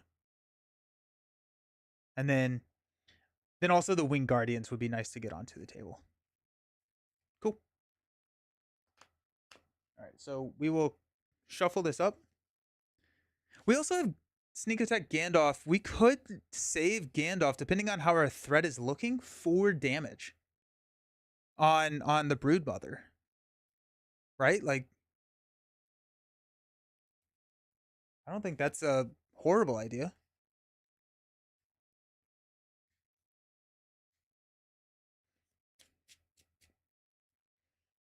Alrighty. So we are going to quest on in enemy territory. We are showing 4. We're going to quest for 7, 8, 9, 10, 11, 14, 17. That seems overkill, right? What if we remove and go down to 14? We're showing 4. That's 8. If we flip a 2, we do pass. If we don't, let's go Warden of Healing.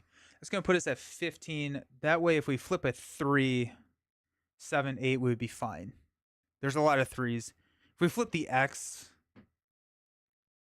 then are we in a position where we could lose if we flip the X amount? So that's 1, 2, 3, 4, 5, 6, 7, 8, 10, 12. No, we would still actually successfully quest. So here we go. Oh, it's a Lost Underground. When revealed, flip the search objective to off track. We are already there. While Lost Underground is in play, the search objective cannot flip. Do not resolve the track keyword. When this stage is defeated, flip the search objective to on track and ignore its forced effects until the end of the phase. Awesome. Awesome. Beautiful. Beautiful. Okay, so we clear in enemy territory. That goes there. This goes up to 6. We draw 3 cards. 1 from there, 2 from there. 1, there's Eagles. 2, 3, and there's another sneak attack. Beautiful. We are going to go ahead and spend 3 to sneak in Eagles of the Misty Mountain. After questing successfully there.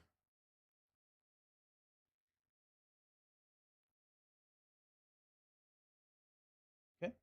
I'm going to add 1 to off track, and we'll have to raise our threat by 1, 2, 3 because there is no location here. While we're at that, let's go ahead and travel here.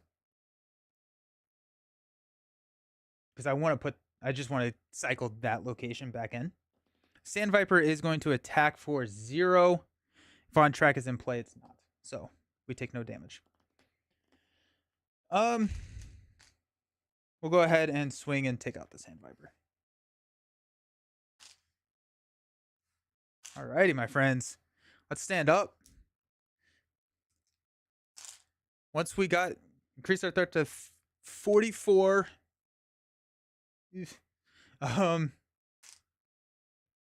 Draw 2 cards. The Dunedain and the Road Goes Ever On. Okay. Pass out some money. 2.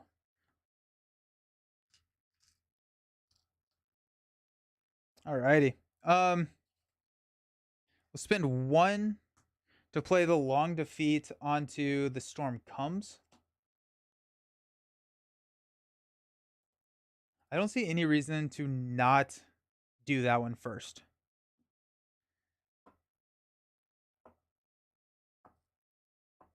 Yep. We'll spend 1, 2, 3, 4 to play the Dunedain, the Vigilant Dunedain.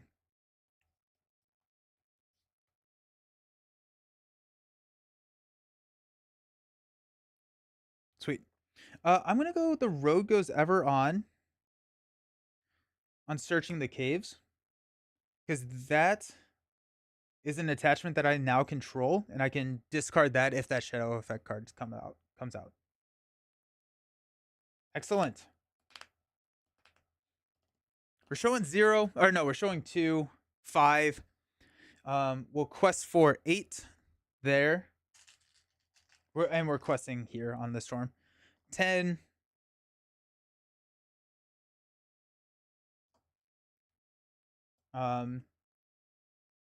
13. And then if we quest for 2 here, that's 15, which means that we will successfully clear that regardless, I think. Each player exhausts a character controls until the end of the combat phase. We'll go Spearman. Perfect. So this clears. We're going to draw 2 cards, which is going to be Snowborn and the Red Arrow. Excellent. That's up there. We don't require a resource match. And now we are questing for 9 here. This cleared. We're going to place 1, add that back. And we're going to just travel right back to it.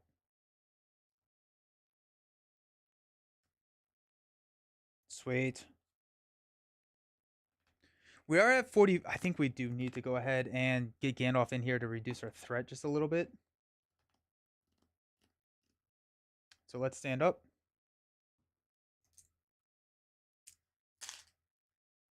Increase our threat to 45. We'll draw into a... There's a sneak attack, which is huge, and another Dunedain. Let's go ahead and pass out some money. And I think at this point we have... Threat is our biggest issue. Okay.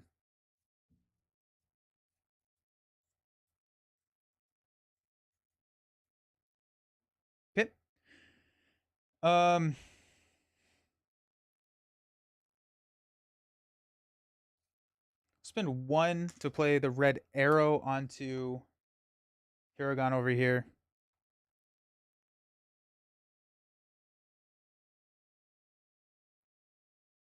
Perfect. We'll go ahead and spend 4. Alright, well, might as well just sneak them out cheaper. Okay. We are showing 2. I'm going to quest here.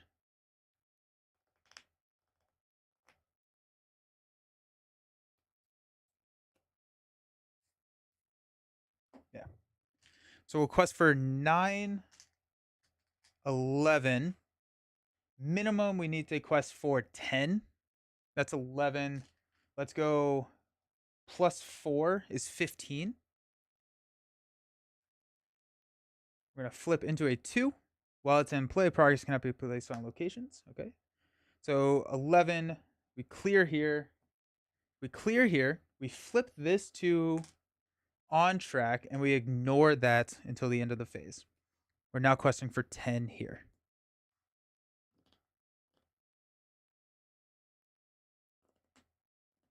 All right, we'll go ahead and travel here. We're going to trigger this response to go ahead and sneak in another Dunedain.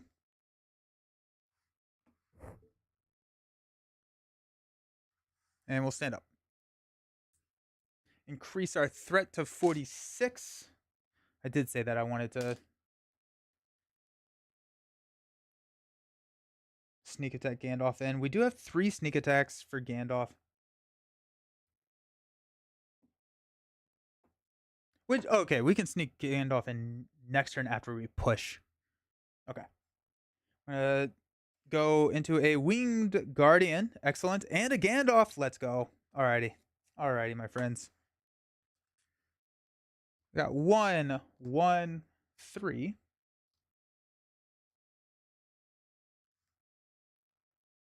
We'll go 1 and 1. I guess. Is there any reason to not just sneak the Winged Guardian in for 1 cheaper? Sweet. I think this is the time to go ahead and play the Hunter. Let's go ahead and grab the Hunter. We got 1, 2, 3, 4, 5. We're going to take... Oh, there's another side quest. kind of want to grab that at some point. We don't need to.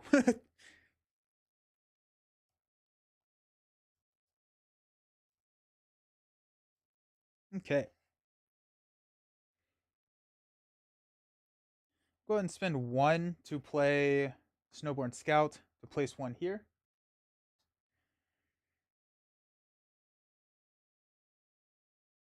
Alrighty. So we are showing 2, 7, 12. So we have to quest for minimum 12. 14 guarantees it pretty much, unless we surge, but let's go. What is this? 10? That's insane. 12. 16. So there's 16. We're going to flip into a 4. So that is going to be 6. You place 10. 4 goes here, which clears this. And then we clear here. This whiffs. We don't have any. And we're going to go on to getting closer. Back. So this looks better. Yeah, we're once we started questing for 10 with one of our heroes, we're feeling better. It was dicey there for a little bit. But we've cleared 8 side schemes, our side quests. We're now we're pushing, right? We're blitzing. And we have 3 sneak attacks and 2 Gandalfs in our hand.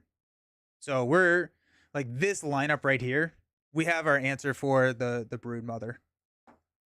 Yeah, because we've cleared 2 of the quest side scheme as well. Flip the search objective to off track. Boom. Shuffle the encounter deck discard pile into the encounter deck.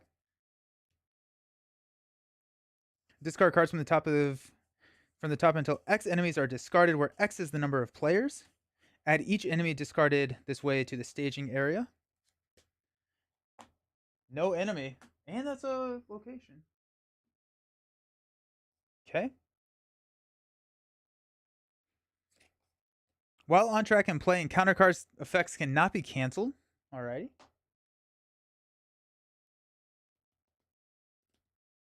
The end of the quest phase, we're going to place 1 here.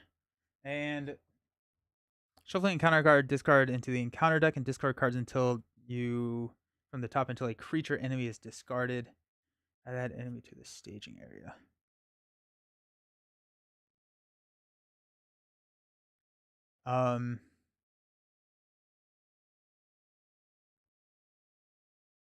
Yeah. Theoden, and then we went Song of Kings. And we used Gather Information to grab Song of Kings, so we maintained the leadership stuff, and then we were able to grab Steward of Gondor. Actually, we had Steward of Gondor, which is one of the main reasons we went for Song of Kings. And then, yeah. But on turn 1, we were able to quest for 8. And so, like, we were able to push through the early stuff pretty easily. I'm going to increase my threat by 1.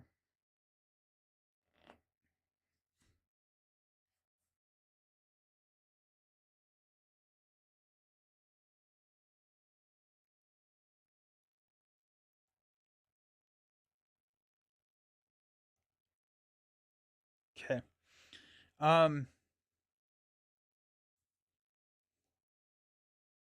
We did quest successfully, so let's go ahead and throw a Winged Guardian out here.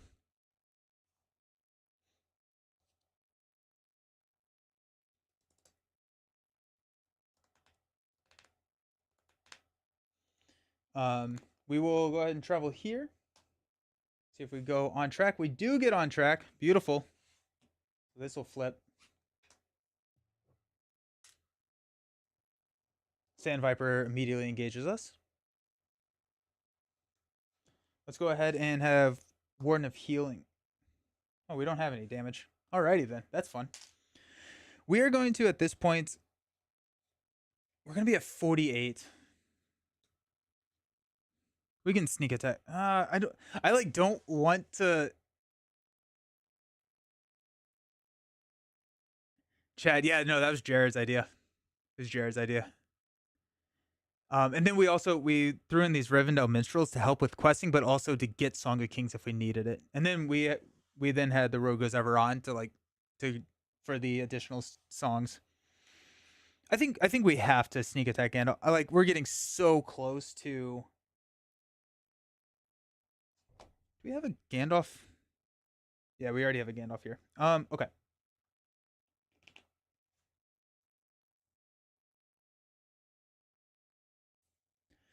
We're at 47. Why am I? Hmm.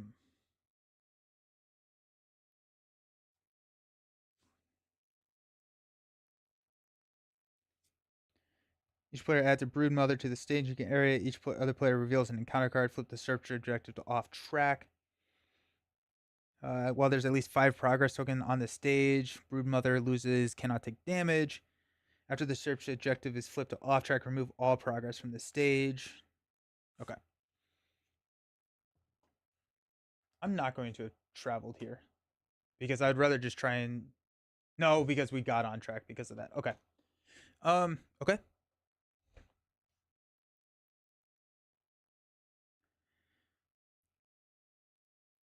I think we're gonna let's just go ahead and play it safe. Let's go ahead and sneak attack Gandalf.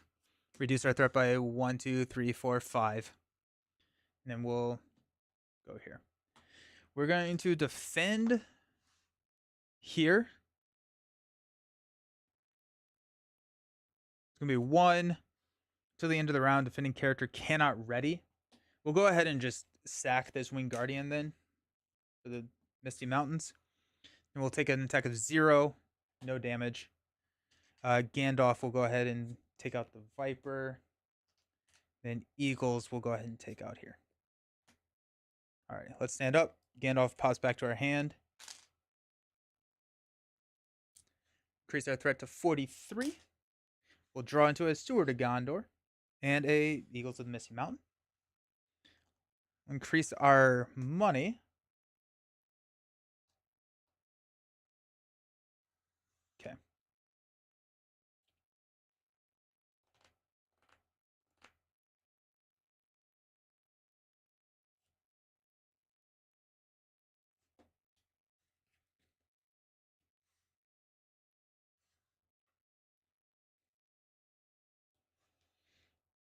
Okay. We're gonna push, and then we can sneak attack Gandalf in to chump the Broodmother's attack. And then just I think continuously reduce our sneak attack or our damage, and then a sneak attack and 2 Gandalf normal plays can kill the Broodmother.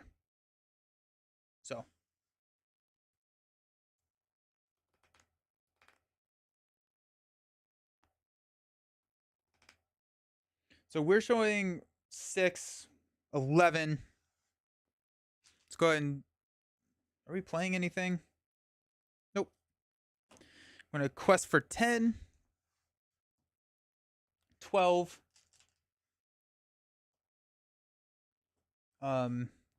16.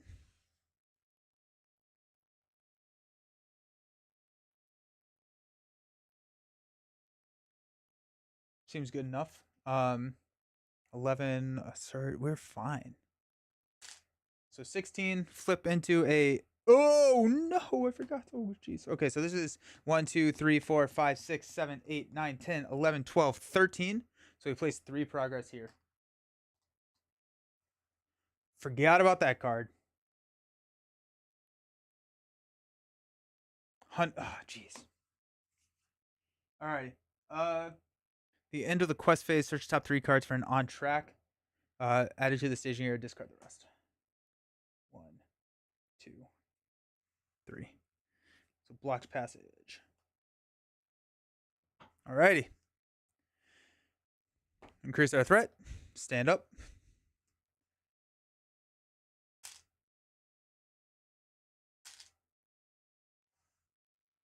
Draw into a increase our threat to 45 and draw a Dunedain Hunter and a Bowman.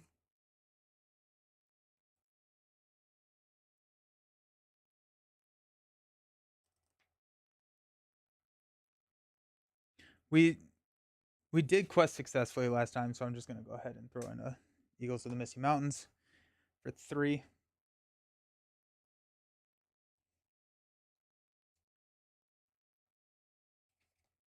Alrighty. Um,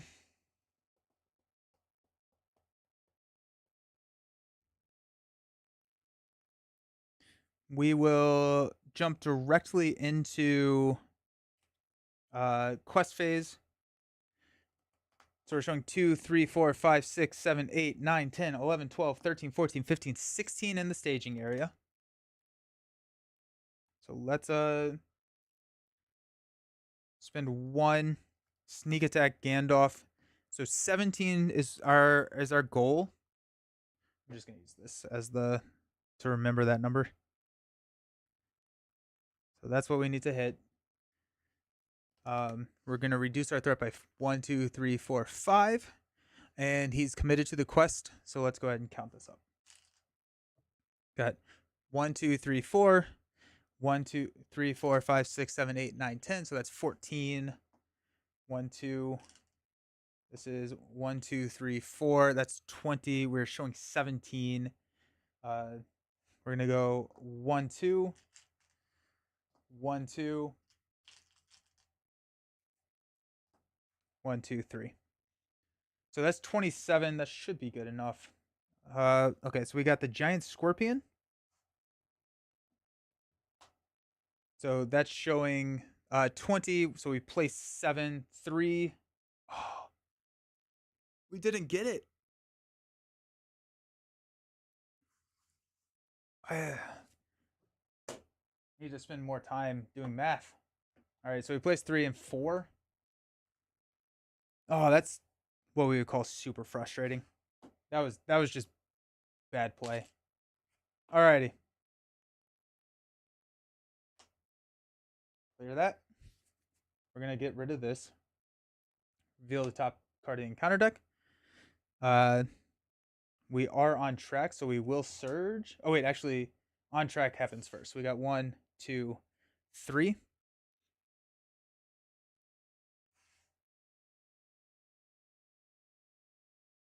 Add it to the staging area, so we'll go 1 there. And then we will reveal the top card in counter deck, which is a Cobweb Cavern. I cannot believe I just did that. Should have just. That was dumb. Alright, these guys will engage me. We've got Winged Guardian blocking the attack here. It's going to be 3. It gets +2. So that's going to take out the Winged Guardian. Make this eagle a little bit stronger.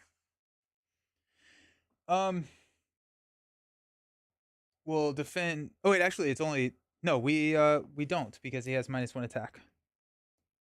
We will spend the 1 to keep the Winged Guardian around. We got a 1 attack here. We'll defend here for 2. No shadow effect. We succeed.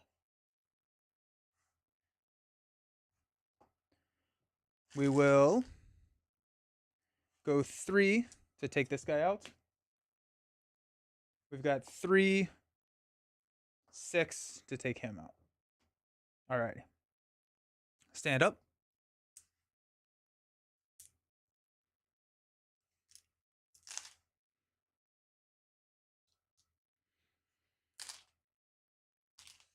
Increase threat to 41. We'll draw 2 cards. Got the Dunedain.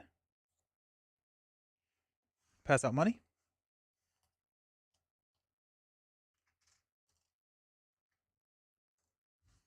Okay.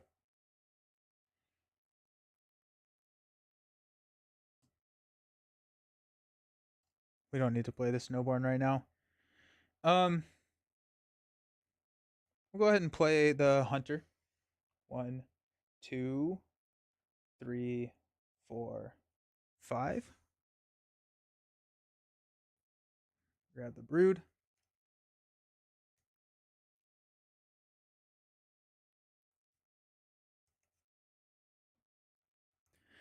We'll go ahead and go 2, 3 to play the Bowman. And we'll sneak the Dunedain in. Dunedain in. We're showing 4, 6, 11. We need to quest for 1. I believe in us. Here goes 10, 14, 16, 18. I'm pretty sure there's only one of those X cards in there. Um,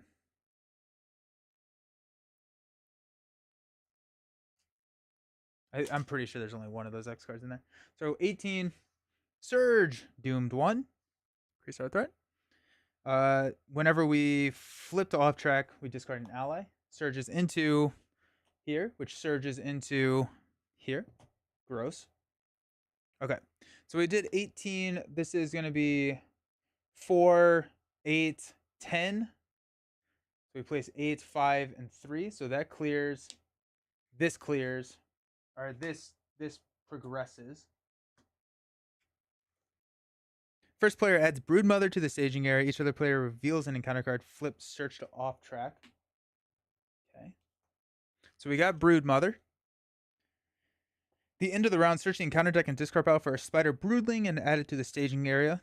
It engages the first player. They cannot have attachments. While there's at least 5 progress on this stage, Broodmother loses the text, quote, cannot take damage. And then we cannot defeat the stage while Broodmother is in play. All right. We're going to go here. We got a whiff, so no, we're still off track. Actually, I think we need to trigger off track. So we'll increase our threat. All right. These guys will engage us.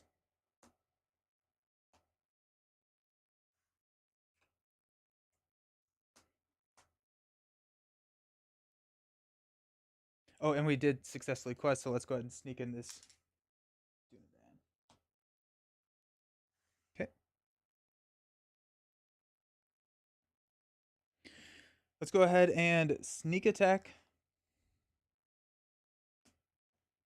Gandalf. We will reduce our threat by 5. 1, 2, 3, 4, 5. Pass out shadow cards. We'll block this attack with Gandalf. We will block this attack with this Ranger. So it's going to be 1. Gets +1. We're fine. We'll block this attack with this Ranger. We're good. We'll block this attack of 2 with this Ranger. Exhaust a character you control. Word of Healing. Okay. Gandalf is exhausted, but he's about to come back to my hand. We're going to have the Bowman go ahead and snipe this guy. So he's going to have a 5 attack. That's going to deal 3 damage. And we'll go ahead and have Theoden participate in that. Or actually, no, this Eagle participate in that attack as well. Which will take this guy out. Theoden will take here. Then this Eagle will take here. Feels pretty good now. Gandalf's back in my hand. We will stand up. Increase our threat to 39. And at this point, it's just a game of survival until we can go on track again. All right. So we'll draw a Spearman and a Healer. And pass out some money.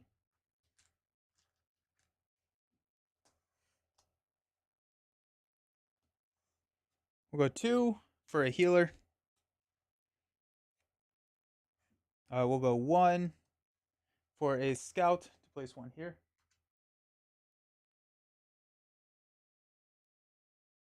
We'll go here.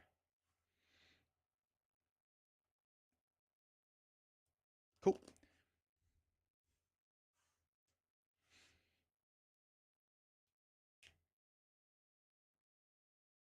So we have a chump here. And we just need to clear and travel. It could be kind of weird. Like so many friends. Yeah, like we could still lose this game just based on RNG if we do not get an on track. Which it feels like there's a lot of on tracks in there, so I think we would be fine. But hopefully we'll be okay. Alrighty, we got 10. We are showing 2, 5. This is at 0. Let's go ahead and go here. So that's gonna be 14.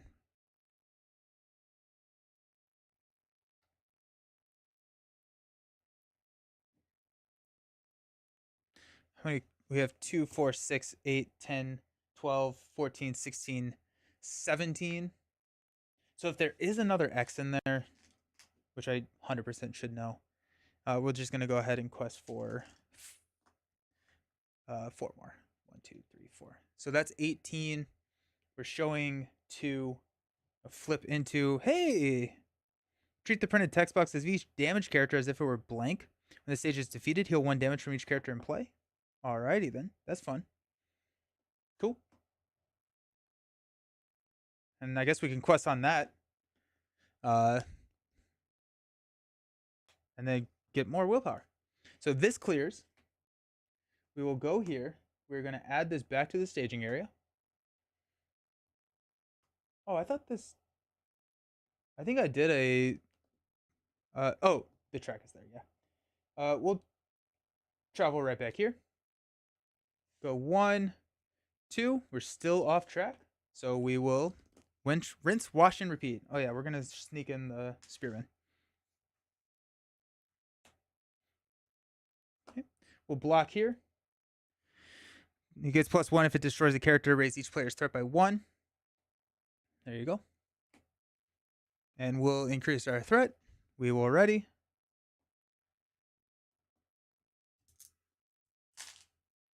We'll draw 2 cards. The Minstrel and a Eagles.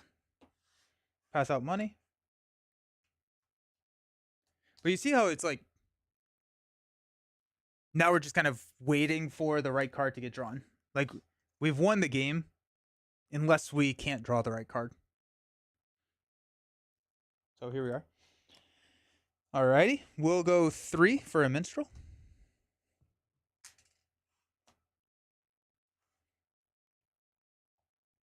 We're at 41 threat. I still think we want to play Gandalf. I mean, we have so much attack though, so I think we'll be fine if we throw Gandalf out there. We don't need to throw Gandalf out there, but here we are.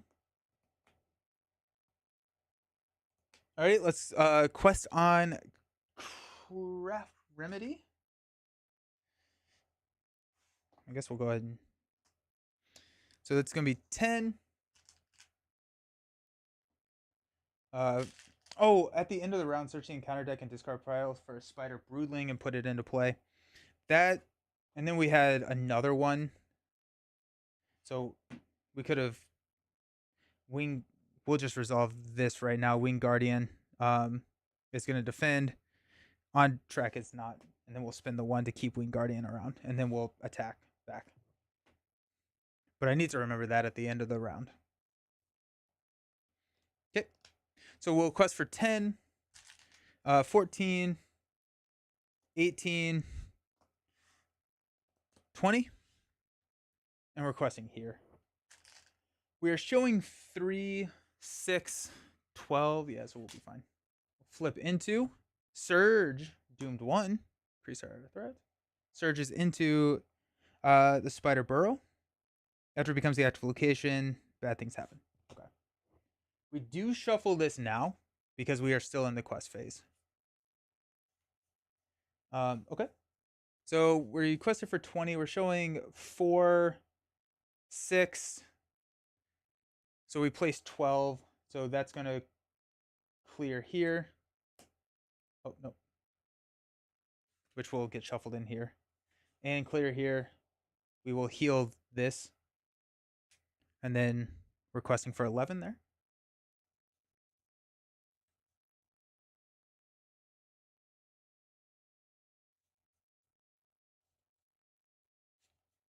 I did not think about shuffling and the fact that we don't have a... Or is it whenever it's empty? I think it's whenever it's empty. So this would actually still be in the discard pile because we emptied it during the quest phase. add 1, put this back, travel here. Hey, we're on track now. Woo! Alrighty. There we go. Let's kill this this mother. This will engage us.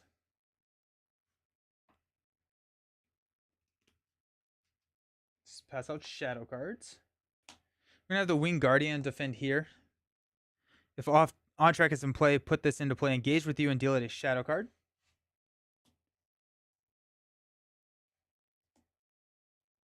Okay. This dies. We're gonna throw it here.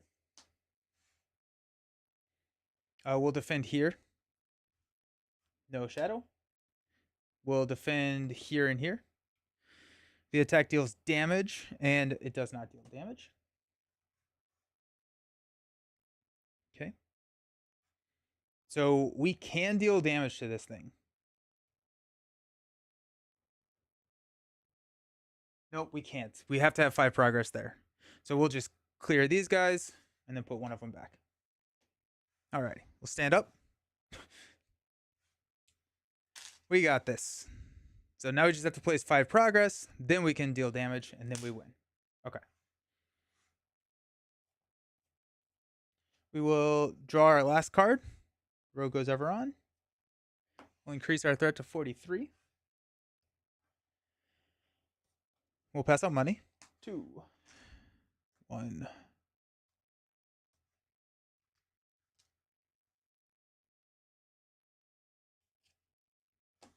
Let's go ahead and spend 5 to play Gandalf.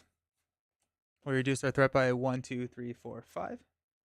Go ahead and spend 4 to play Eagles of the Eagles of the Missing Mountain. Okay. We are showing 1, 4, 6, 9. So we'll quest for 11, 15, 17, 19,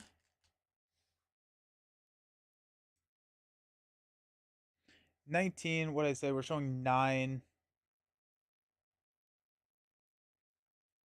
No, the X card's back in there, isn't it? 21, 1, 2, 23, 24, 25, 10, 11, 12, 13, 14, 15, 16, 17, 18, 19, 20, 1, 2, 3, 4, 5, 6, 7, 8, 9. That'd be 29. So we probably want to go for 4 more.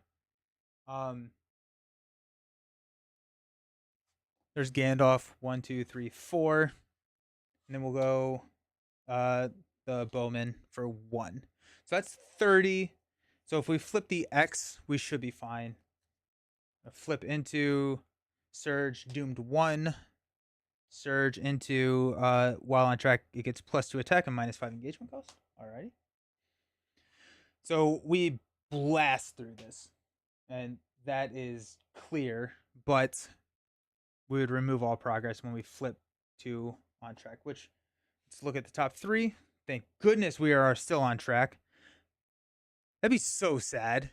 If we flipped off track right now, I would table flip. Okay. We won't travel. We'll engage here and here.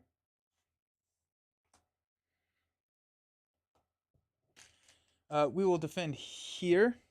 Actually, we'll pass out shadow cards, I guess. This guy will defend here. No shadow effect. This guy will defend here. He's actually attacking for... He's attacking for 4. We're defending for 2. Okay. No shadow effect. We take 2 damage.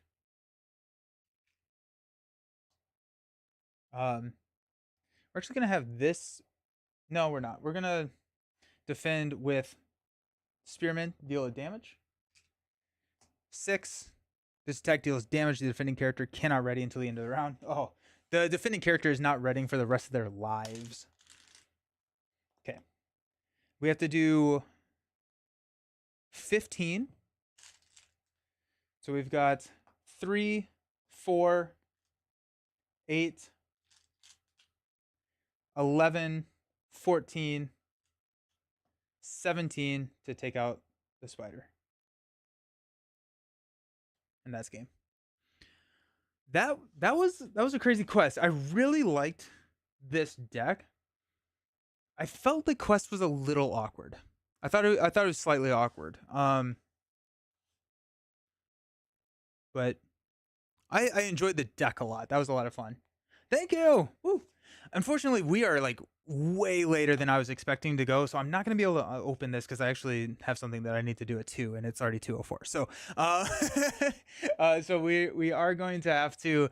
We'll open this right before we play the next quest, and maybe that will showcase some of the cards that we need to play right before. Um, but that was a really fun deck. I enjoyed that a lot. I appreciate y'all helping with the deck build. Um, yeah, awesome.